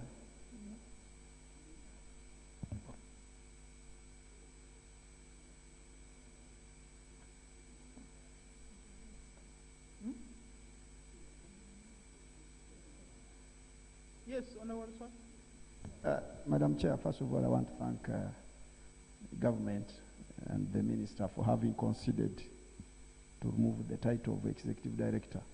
But according to the on the 7th. Yes, we are. Let's first vote on clause 7. Okay. On members, I put the question that clause 7 do stand part of the bill. Those in favor say aye, the contrary no. Let's have it. Clause 8. Clause 8. Clause 8.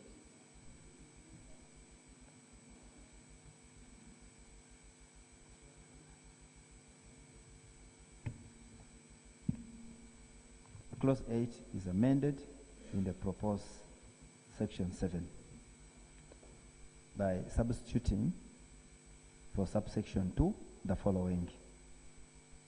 2. The executive director shall be appointed by the board on terms and conditions specified in the instrument of the appointment.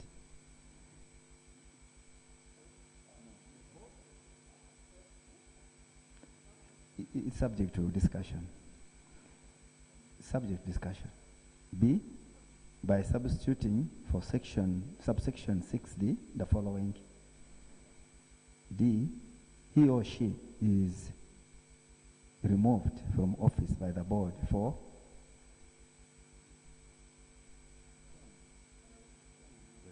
You want to remove the minister from the appointment of the ED?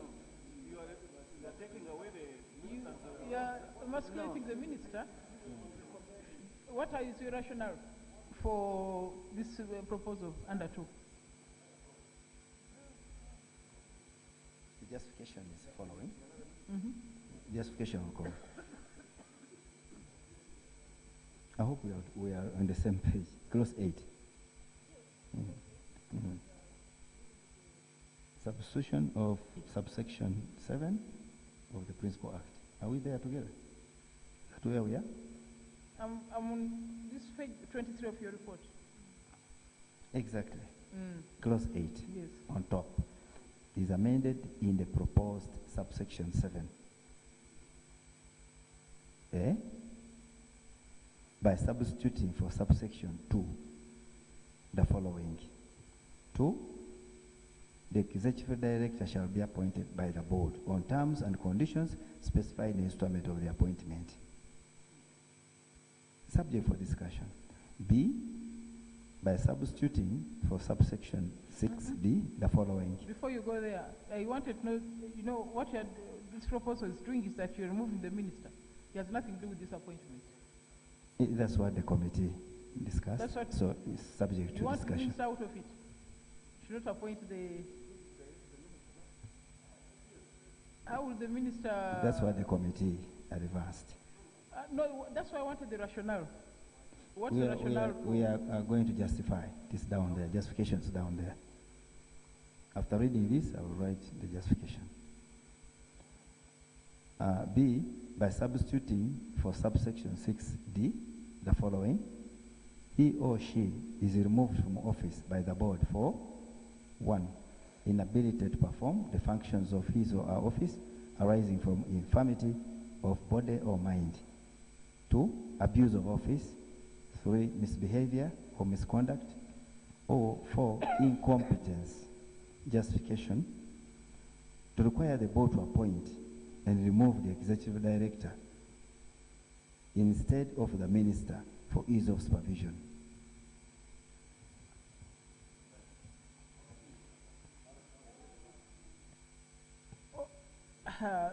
So the minister will hang there on one side and the board and the CEO, they are in another corner doing their own things, and minister cannot do anything. I don't know. I don't know what the minister thinks. Madam Chair, that was the position of the committee. But the minority reporters, the people who wrote the minority report, held discussions with us in the ministry, and I conceded to their view. The view of the minority is that we should not have a stand-alone executive director, that we should strengthen the Directorate of Physical Planning, which is already in existence. And I agreed with them. So the new amendment, therefore, is that 7.1, the board shall have a secretariat which shall be headed by the Director of Physical Planning or any other person within the civil service so appointed. Madam Chair, you remember there was an involved debate here about another agency and so on.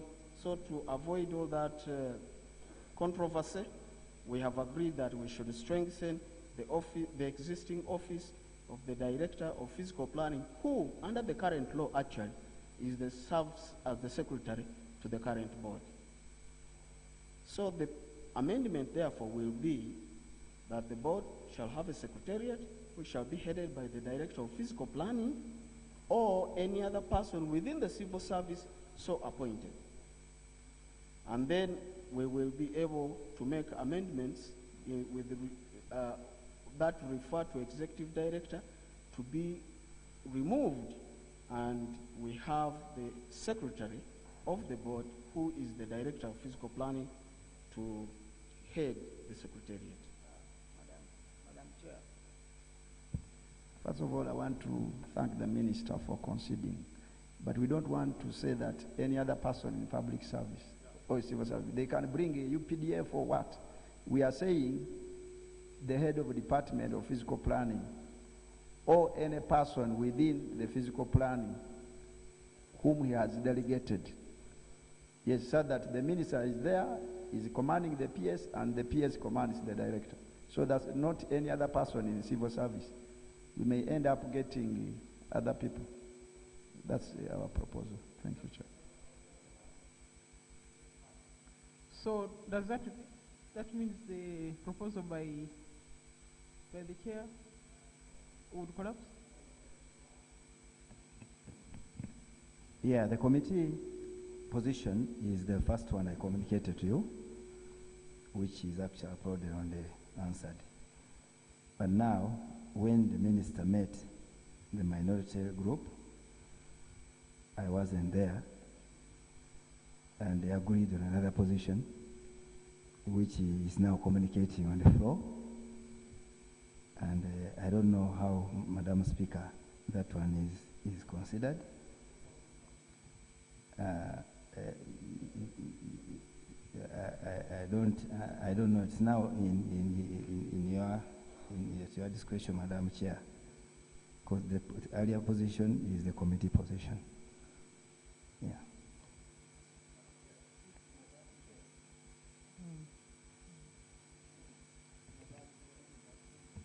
Madam Chair, which position I cannot just change here, unless again it is referred back the whole committee to discuss it.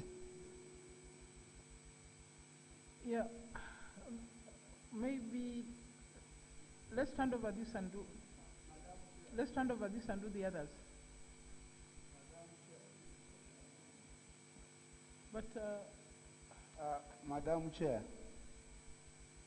I did not get the rationale of changing from the executive director being appointed by the minister on the recommendation of the board to what they are changing to. I did not get that justification.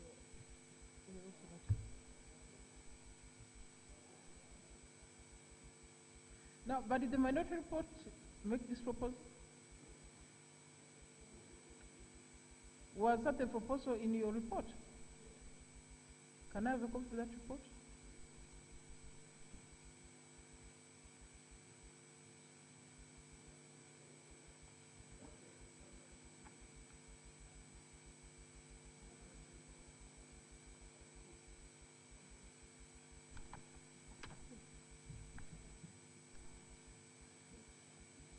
Which page is that?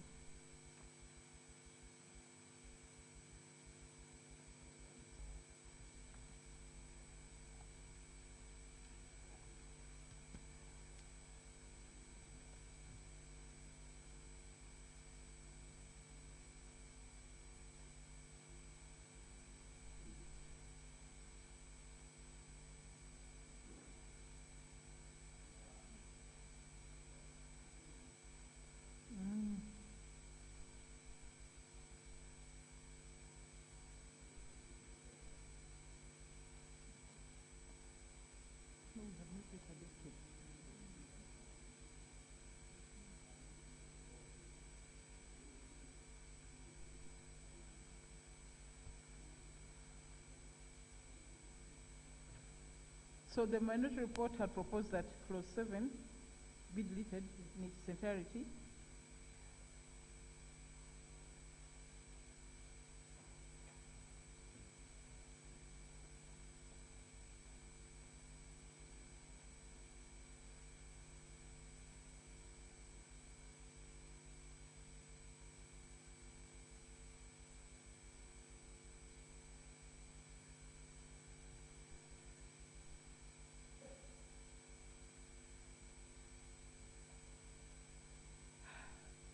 think this matter gets slightly complicated.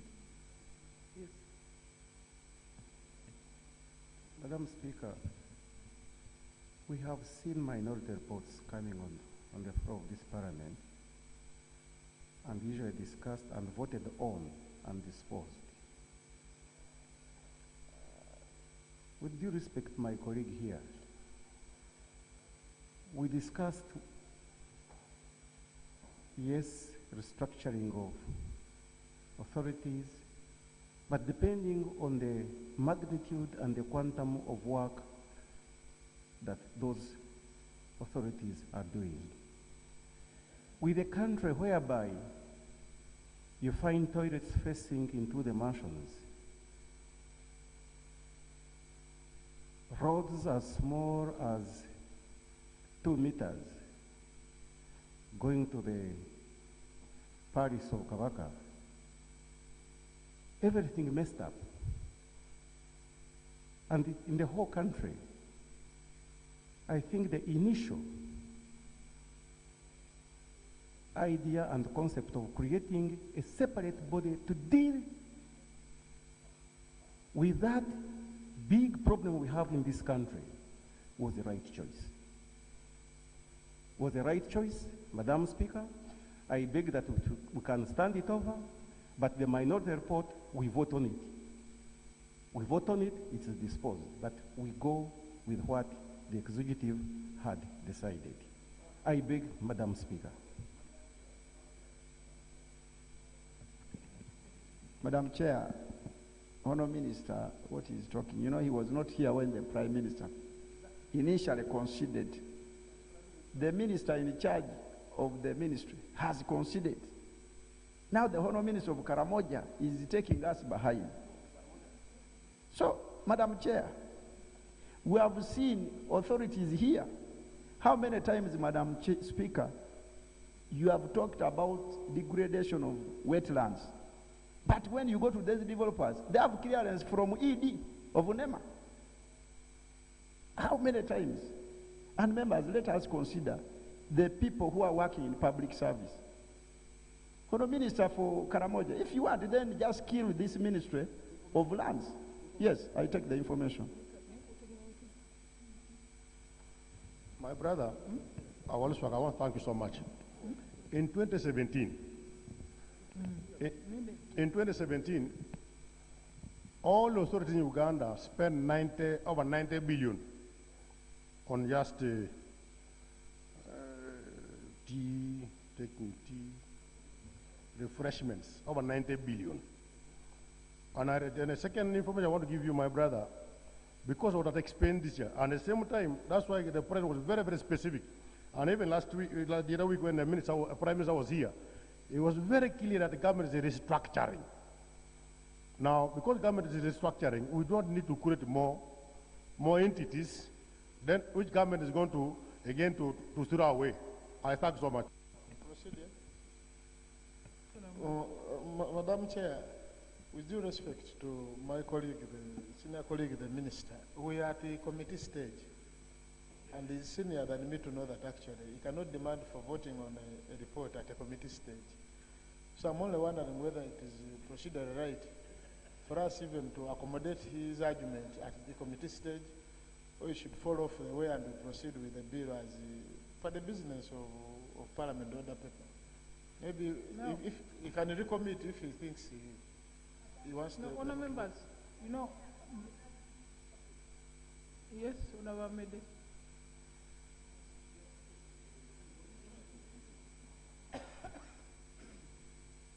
Thank you, Madam Chair. I would like to emphasize that more consultation be done on this issue. I'll give a scenario of the reporting mechanisms. If you have an executive director and you have a PS, the PS of that parent ministry has powers over the entire accounting system. But if the executive director is appointed, he will definitely need a vote. So who controls that vote?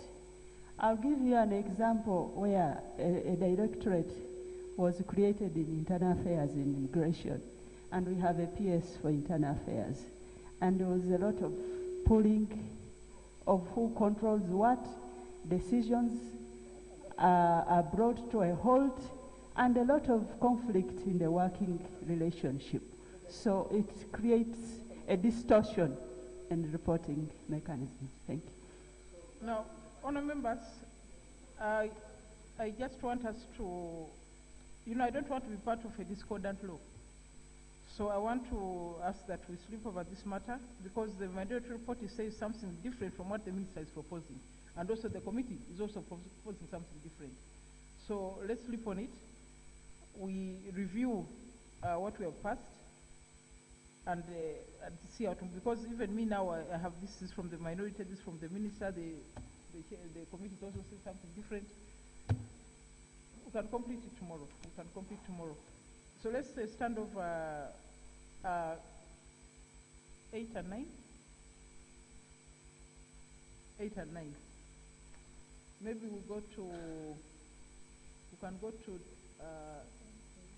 7, 8, and 9. We'll stand over 7, 8, and 9. Let's go to 10. Clause 10.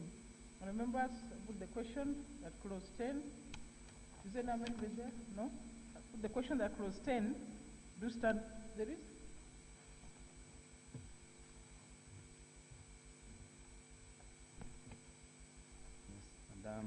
Madam Chair, amendment on section.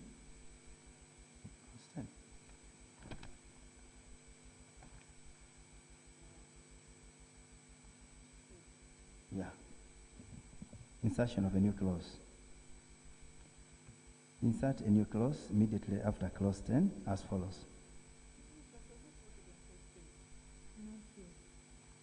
Clause 10 is not. No.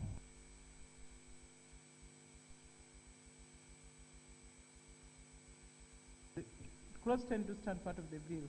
Those in favor say aye, the contrary no. Let's have it. Now you can move as amended. No, it was not amended. Just stay as it is. Yes. Okay, insertion of a new clause.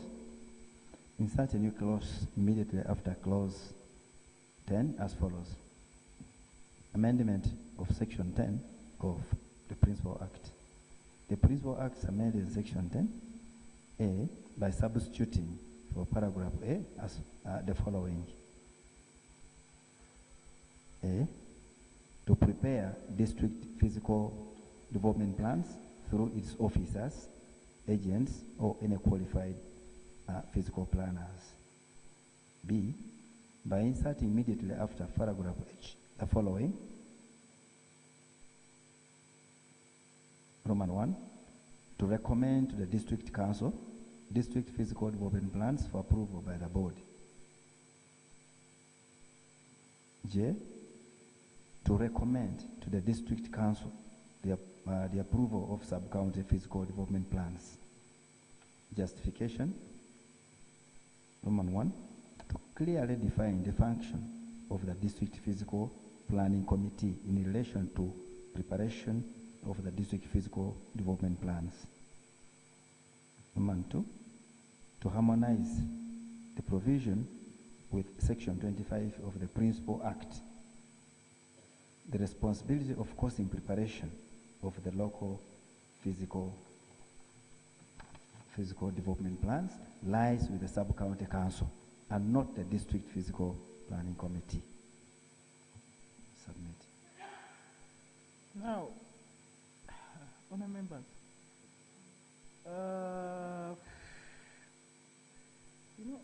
it seems you have gone out of this round. You are amending the Principal Act. You are not amending this, which was what you are amending the Principal Act. No, they have gone into the Principal Act.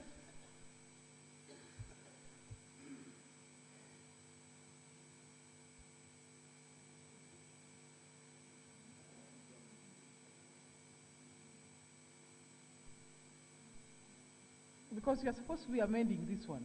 You don't attack the other one because it wasn't part of this bill. But they have gone.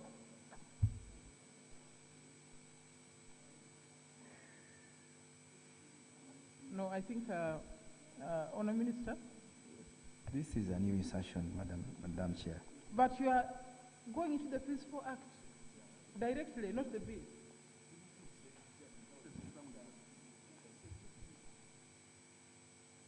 Your proposal is outside this bill. You are supposed to be amending this one, not the Principal Act. So, anyway, honourable members, I think we need to really study what's happening. Can the Minister move for the House to resume?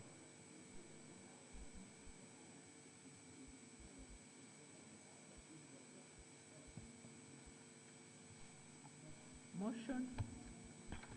Yes.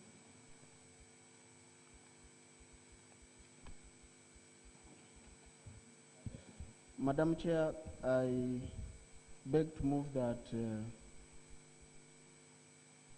the committee to the whole House reports to the Speaker.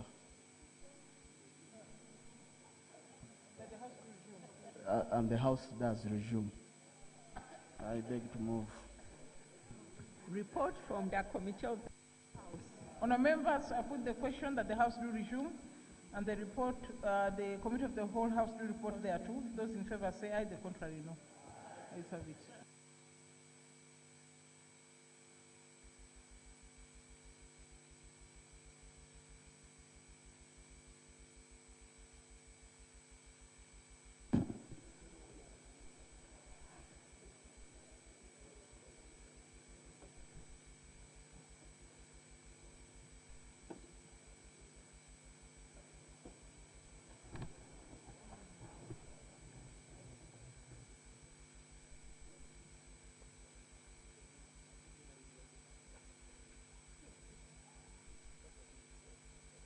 Report on from the Committee of the whole House.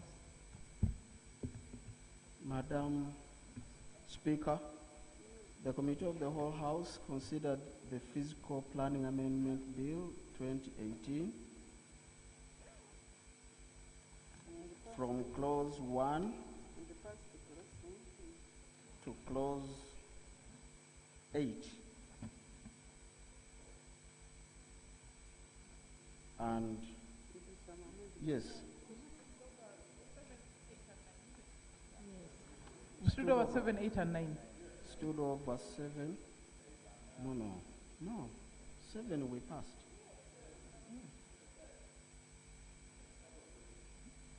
We passed 7. Yes. We stood over 8 and 9. We stood over 8. There was no amendment to 7. There was no amendment. 8 and 9. 8 and 9, Madam Speaker. We stood over 8 and 9. 7 was passed.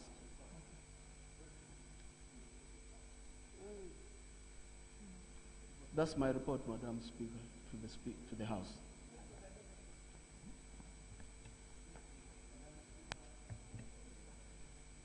I move that clauses 1 to 7 of the Physical Amendment Bill 2018 be adopted by this House.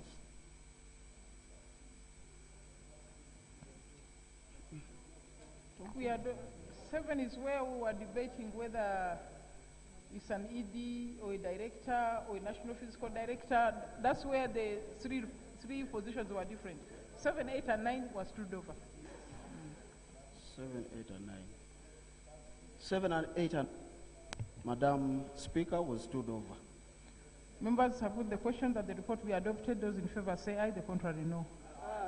So I really want to direct that we convene a meeting tomorrow, including the Attorney General, because I can see that this for left this bill and went into the main law. And we should have had proper advice on the issue. So we'll defer to tomorrow, but I want a meeting tomorrow with the Attorney General on this issue, and the Minister, and the committee. We are part of the committee, aren't you?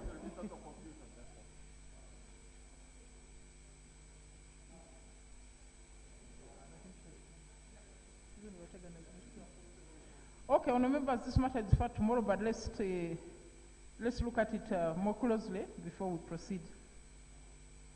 Next item.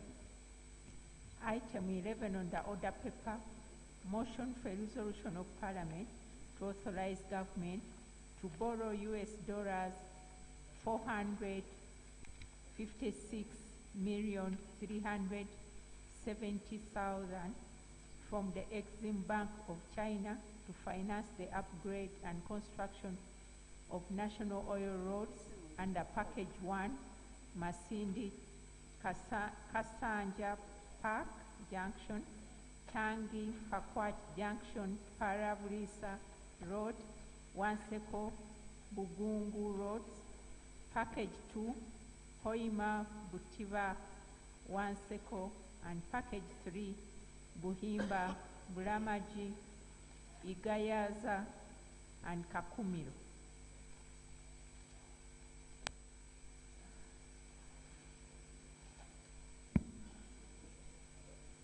Where is the chair? Not here. Next item. Yes. Yes, on the WhatsApp. Madam Chair, it's good, Madam Speaker, sorry.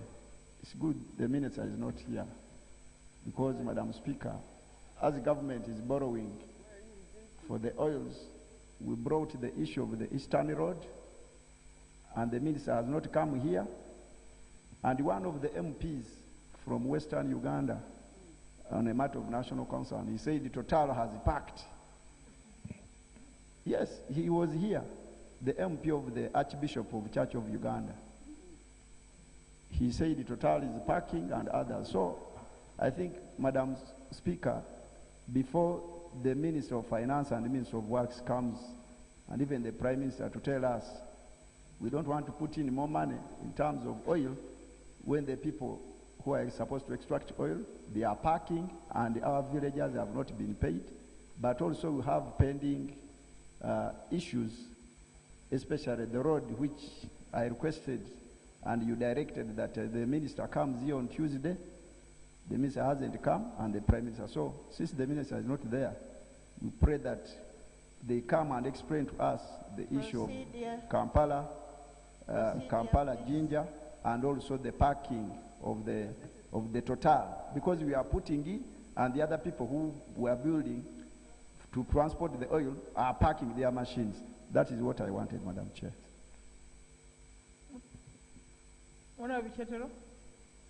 Thank you very much, Madam Speaker. I'm rising in response to what he's speaking about. This loan request was brought before this House. It was referred to the committee by the House. The item that we are to discuss is basically for the committee to report. I do not really see where the whole other oil issue comes from, Total withdrawing and other things. I really feel the procedure here is to receive the report of the committee. I thank you. Is it procedurally right for my friend to come up and start talking other matters that are not to be discussed? Now, honourable members, last week we were due to consider that matter, and then the minister said he would want to give some information about the expressway before we proceed. Because there was a question of why borrowing is going on for some roads and not for others. And this is the part of the public path. So let the minister come and explain to us before we proceed. Madam Speaker, when it comes to roads in other areas, they don't even first borrow. Like those one we are talking about, they started using the money before coming for parliamentary approval. So I wanted to understand what is so special that roads in other areas, once roads are before even parliament approves, you start executing. But other areas even tell us to go and engage into a PPP. So I think it will be important that the minister explains so that we know how do we deal with even an illegality. Because for us to spend public money, in case it is a loan, Parliament must approve that loan. But we are given to understand once they even brought a request, they started even accessing the money. They don't, maybe even treating Parliament as a rubber stamp Parliament. So I think we needed the explanation from the Minister of National Investment. Madam Speaker, I think what my friend Wallace Chwaka was saying was right. Because, you know, I remember 3 weeks ago, I raised the issue of Ngora, Kumi, Ngora, Serere, Ablusuroti Road, issue of that road. The minister has never come here. The minister has never come here to talk about that road. So as we talk now, Madam Speaker, it's even worse. Yesterday, a lorry had a very serious accident on the same road. That is Kumi to Ngora. So that's why, for example, Madam Speaker, I think the Minister of Works should be proactive, because this approach of being selective and discriminative in terms of response, first of all, in terms of response and action, these two things are completely different, and they're causing a lot of jam. That's why the ministry should come and tell. I don't know why there are 3 of them. I think there are 3. There are 3, but I'm shocked none of them is available here. And yet the roads are very, very, this is a very, very key sector that we need the proper answers, not just answers, proper answers. For example, as I told you, there is an accident took place yesterday on that road. And now, for example, you rightly said, when it comes to our roads this way, eastern, you go to part of northeast, eastern, and you go to north there, it is very, very difficult for you to get the work being done. But when it comes to other roads, the work seems to be very, very smooth, like oil. So that's what becomes a bit of a problem. That's why I wanted you to know that that's one problem that our Ministry of Works should actually be tackling, and they should tackle it now. I thank you.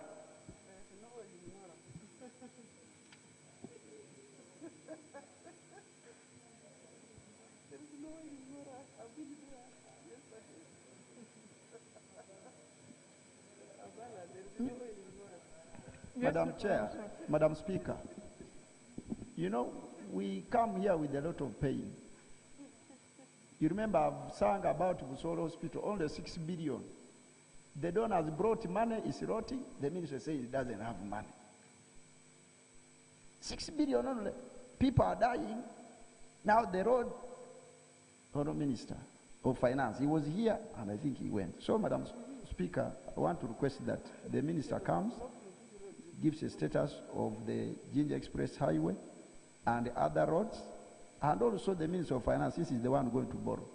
Also on the issue of Usolwe, because they promised they will work, the donor money is there, and it is accruing interest, only 6 billion.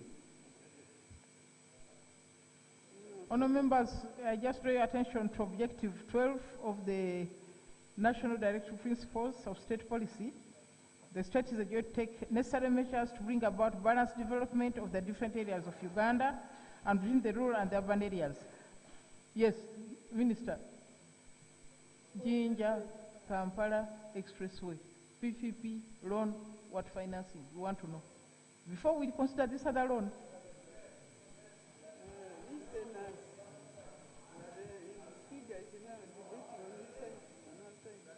last week you had said you are going to come to give us an update on where we are, where we're going to get money. Is it a PPP? Is it a loan? Is it a what? Madam Speaker. And Madam Speaker, I think this is an issue we need to look at comprehensively. You know, whereas some are crying for tea without sugar, some of us don't even have tea. You find in my constituency, I don't have any single government road. No, even me, I'm a national of Uganda. Yes, I'm from Uganda and I pay taxes, okay? So, and Madam Chair, I think if we want the minister to tackle just one road, Jinja, Kampala Jinja Expressway. What about some of us also who are in areas where there is no single government road, where it is more or less becoming the task of an MP to maintain roads in the whole constituency? So to me, I would propose, Madam Speaker, that we look at it comprehensively. The minister gives a comprehensive statement on the roads, not only Kampala-Jinja Expressway. I thank you, Madam Speaker. You are right, I think. Minister. Well, I think my name is not Karamoja. I'm a minister for Karamoja Affairs. So you say Karamoja Affairs. And I'm an engineer by profession. And the subject you are talking about was initiated during my time when I was the Minister of Works and Transport. So I know it very well. That's the Jinja Express Highway. Madam Speaker, as much as I agree with you, and I agree with the Constitution, that there must be balanced development, for these oil roads were for a specific purpose, actually, and even they came on board because of that very purpose. Now, I will not comment on them until the report is presented. And I was part of the cabinet which approved it, so I will not talk much about it. But when it comes to the Jinja Express Highway, Madam Speaker, I think we need to debate it, look into it, because there are some reservations which of course were directed by His Excellency the President, and I think with the Minister of Finance, his hands are tied because of that directive. We need some consultations, and we see how we move this project forward, especially people like us who initiated it. We don't want it to die when it is about to be produced. I thank you, Madam Speaker. No, you know, honourable members, even the trucks which shall go the old road will come through that road. They'll come through Mombasa and Maraba. This is not a small matter. It's not a small matter. I don't know how many people have driven to that site in the last few months. Honourable members, I think we want equitable development. We are entitled to get development. Tell us where the money is coming from. But to say, oh, the others we can borrow, but for Jinja Expressway, PPP, where are the offers? This is not right. It's not right. It's not right at all. No, no. It's not right.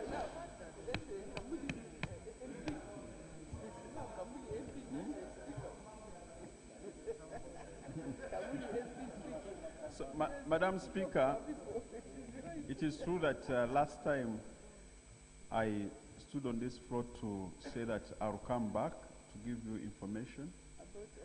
His Excellency the President, as Honorable Jawagamba has said, has directed, given our situation, that we do concentrate for Jinja Express on a PPP.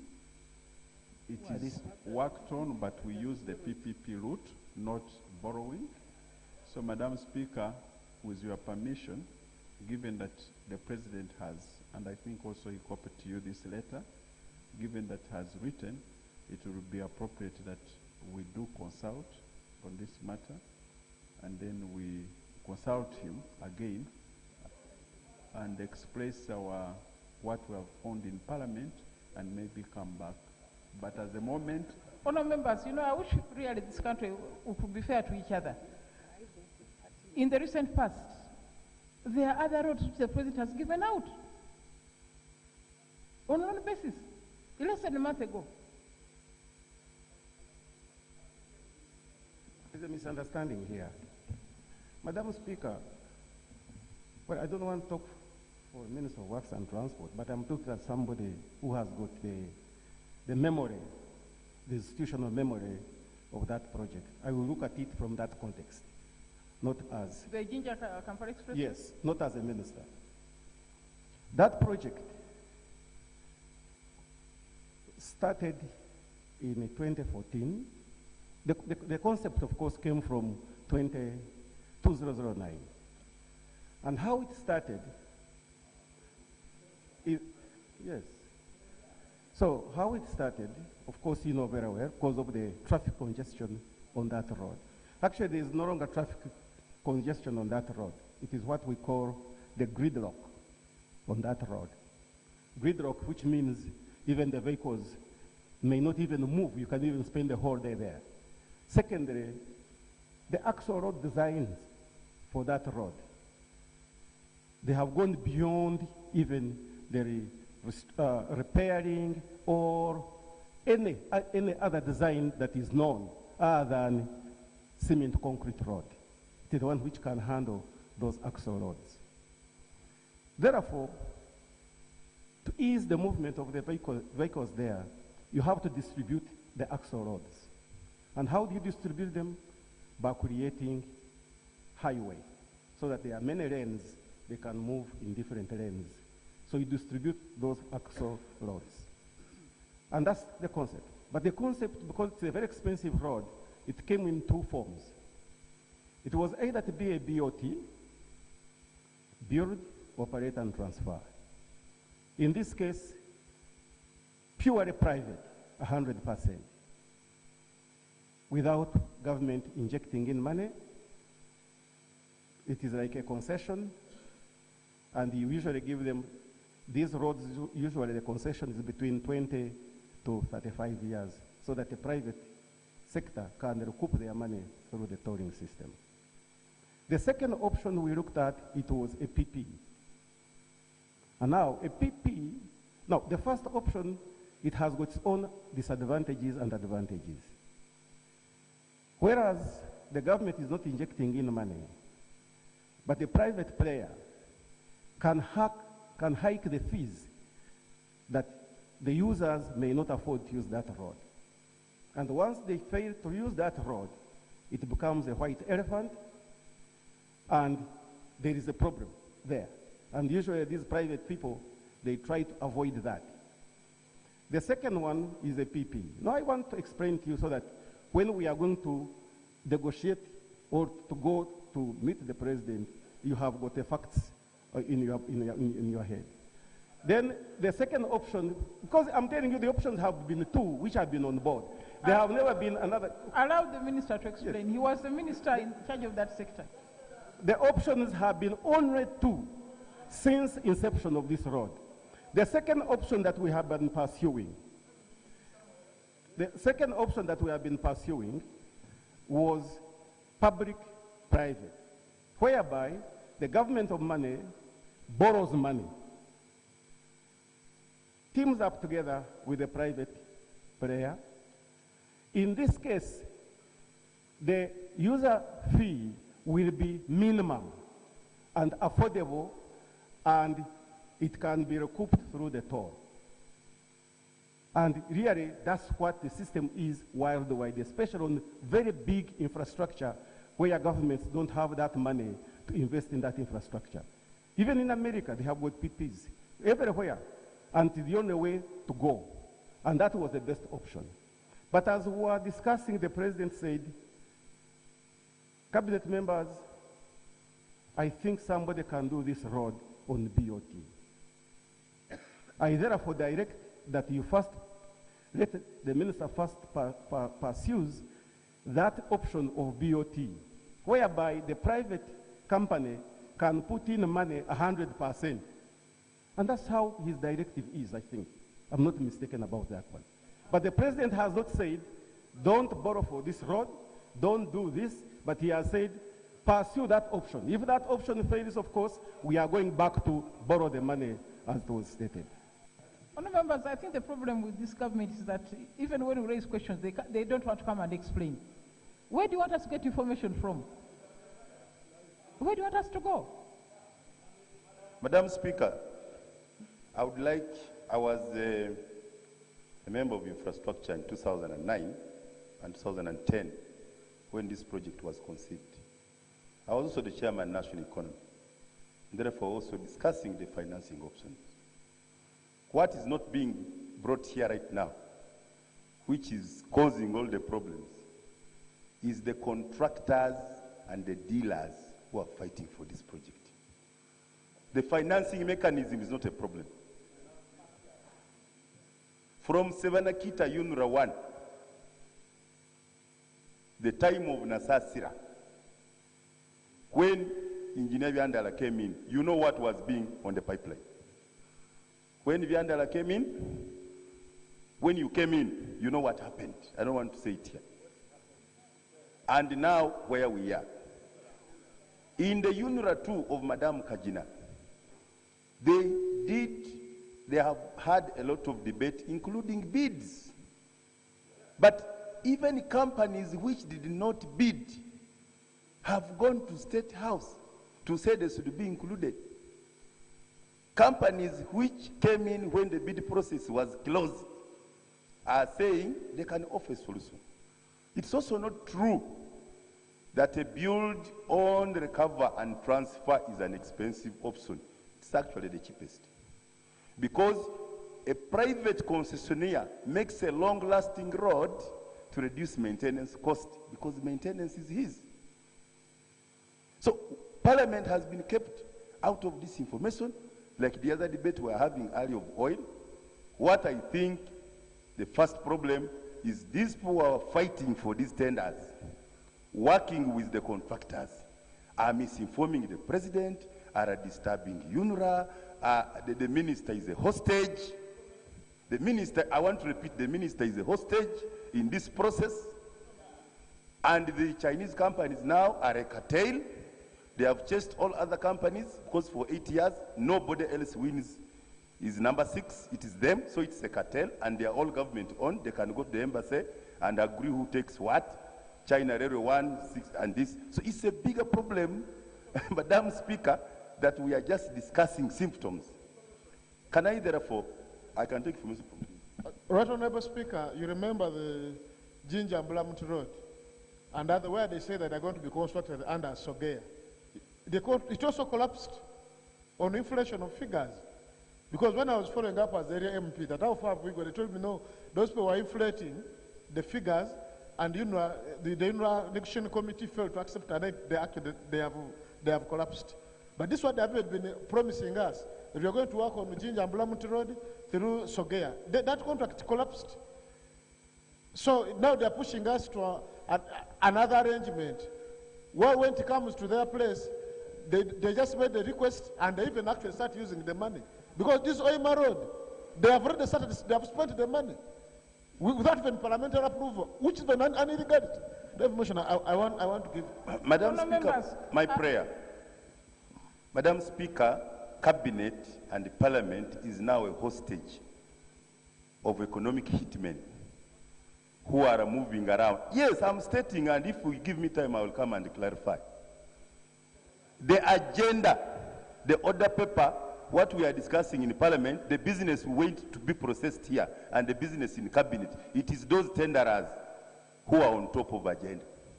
And in a country where we have had NDP1 and NDP2, and we're going for NDP3, the financing should have already been agreed between NPA, which David, my good friend, Honorable Bahati, heads, and the Minister of Finance. So why is there another clearinghouse about the financing modes? I want to end by saying, Madam Speaker, even the oil roads we are discussing, this is a region which had never had roads since independence.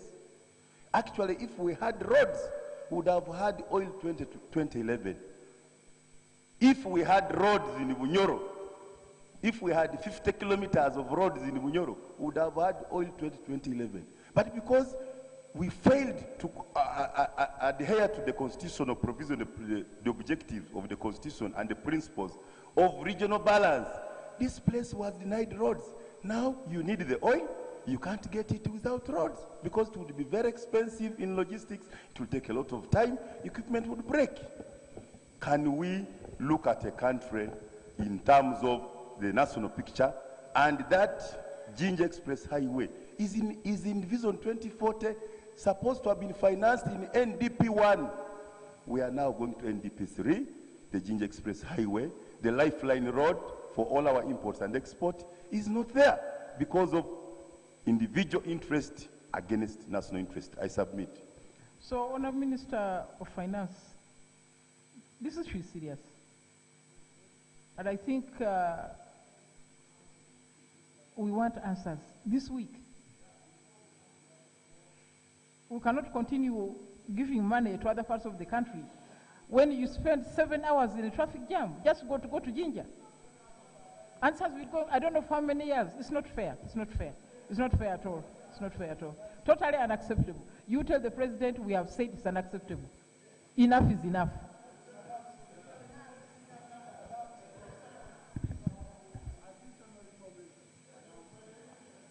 Yes.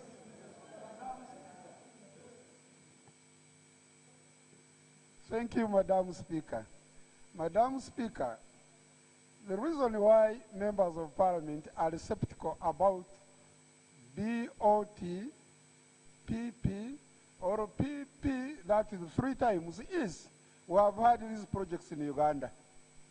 And their performance are very questionable. The ministers here know them.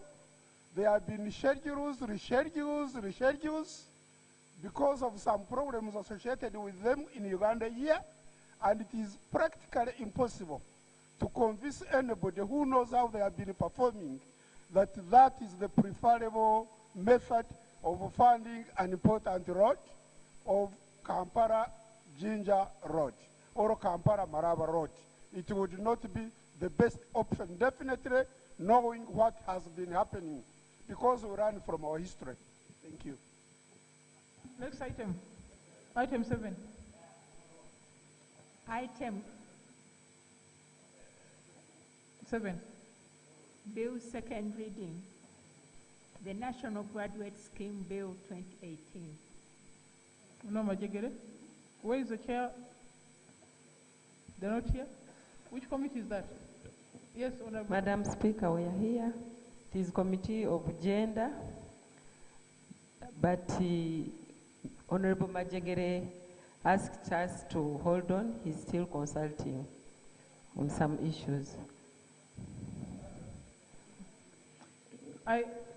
Item 8. Item 8, motion for resolution of Parliament urging government to extend district quota policy for award of the government scholarships to other lower institutions of learning. Honorable Anyero. Next item.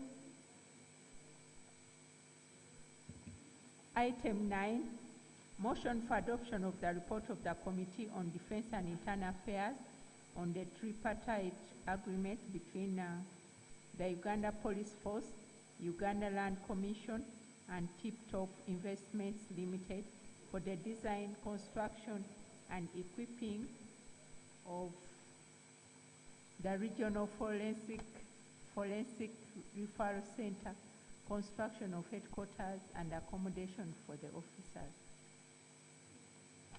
Honorable Chair.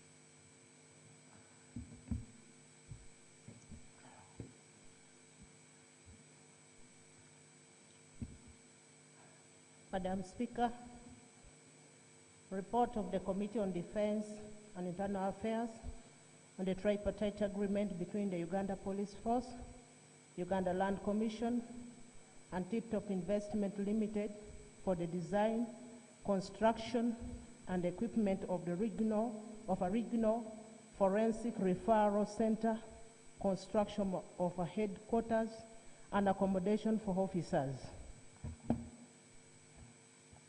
Madam Speaker, on page 1 we have abbreviations and acronyms, of which I implore members to go through.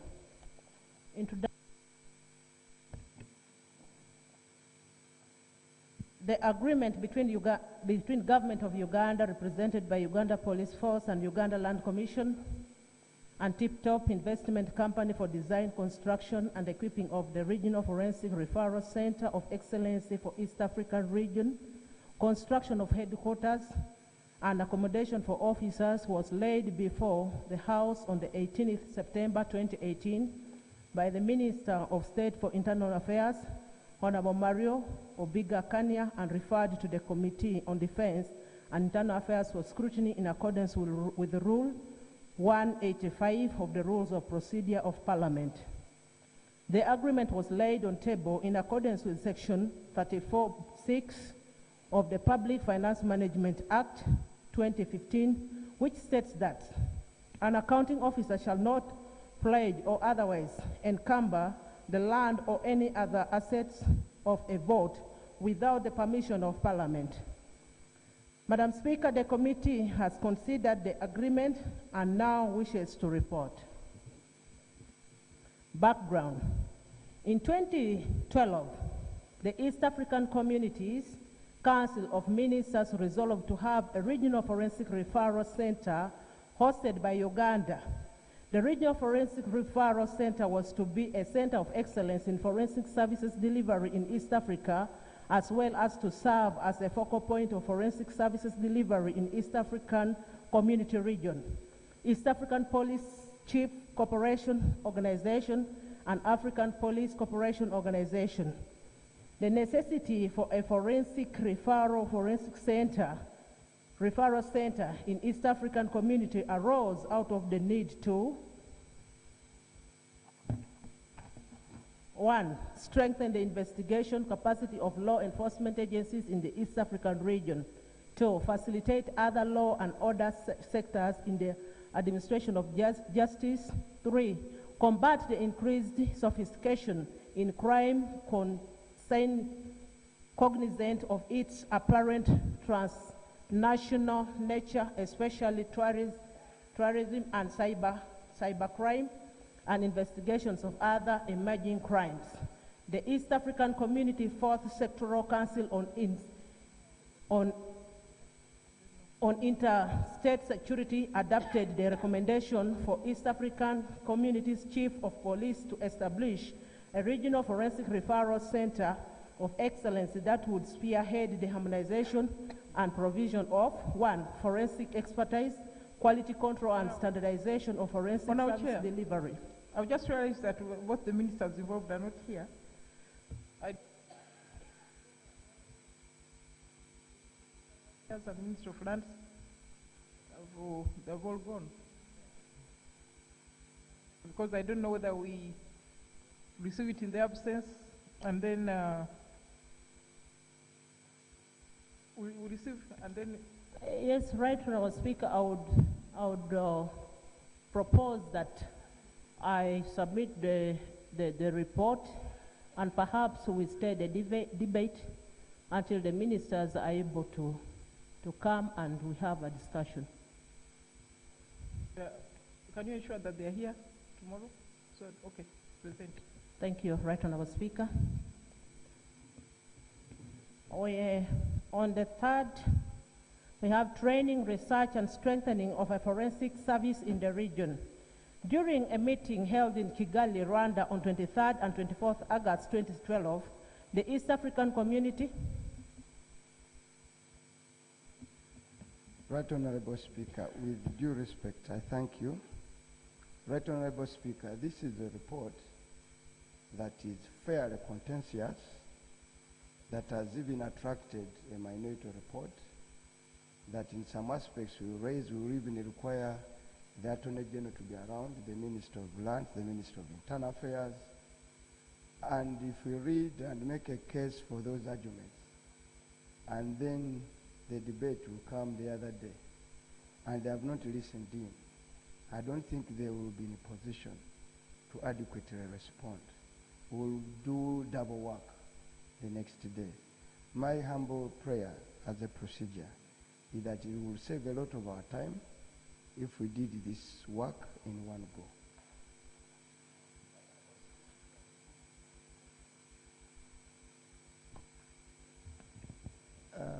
Madam Speaker, the issue of police is very critical and we need this lab. But the people responsible are not here. Yes. The Minister of Internal Affairs, they are talking about lands, they are talking about Solicitor General, Attorney General, they are not here, and they are presenting. So I want to request, Madam Speaker, in the wisdom, that isn't it procedural right that as the Speaker, these people are supposed to be here, they haven't come, that you direct that they come before this thing is tabled, and this thing is very, very critical. We want to, yeah, so that's the further procedure was, as isn't it procedural right that these people be available before? Yes. Now, honour members, many times when we receive reports and then we summarize for the people who are not here, sometimes they're not even accurate. Sometimes they don't even pick up the right issues. This is very important. I know it has delayed, but I think we need to do a good job. What we shall do is to give it tomorrow. Let's receive tomorrow and debate tomorrow. And make sure that Attorney General is here. I think they've forgotten that they're supposed to be in this house. Yes. The Attorney General should be here. The Minister of Land should be here. The Minister of Internal Affairs should be here. So that they listen, we debate, and they respond. And we finish it tomorrow, because it has been on the order paper for a while. Okay, Chair? Let's get your army here tomorrow. Yes, thank you so much, Right Honourable Speaker, for your wise guidance. Right Honourable Speaker, I wouldn't want me to be the one failing the House. But now that you've guided, I have no problem postponing and we'll present another day. No, for you, you are here, you have started, but we are concerned that the people who want to handle these issues much obliged are not here. Thank So we'll you. give you tomorrow, so we'll give you it adequate time. Thank you. So please make sure those people are here tomorrow. Dismiss. Next item, I don't know if there's anything else of the order paper. Item 13, motion for adoption of the report of the Committee on Physical Infrastructure on the inquiry into mandatory inspection of motor vehicles in Uganda. Are they here? Okay, honourable members, I think we'll adjourn to tomorrow at 2 p.m. Thank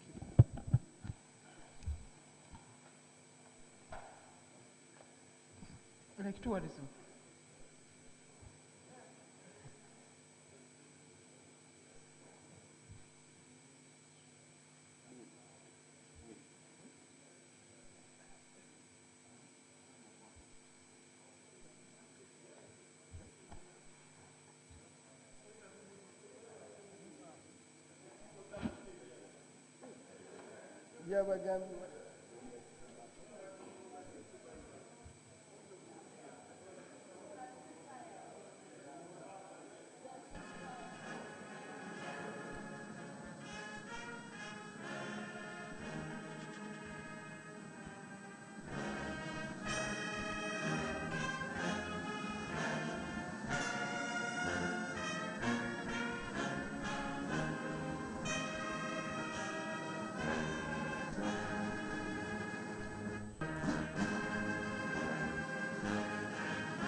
Yes, I do think it's relevant to celebrate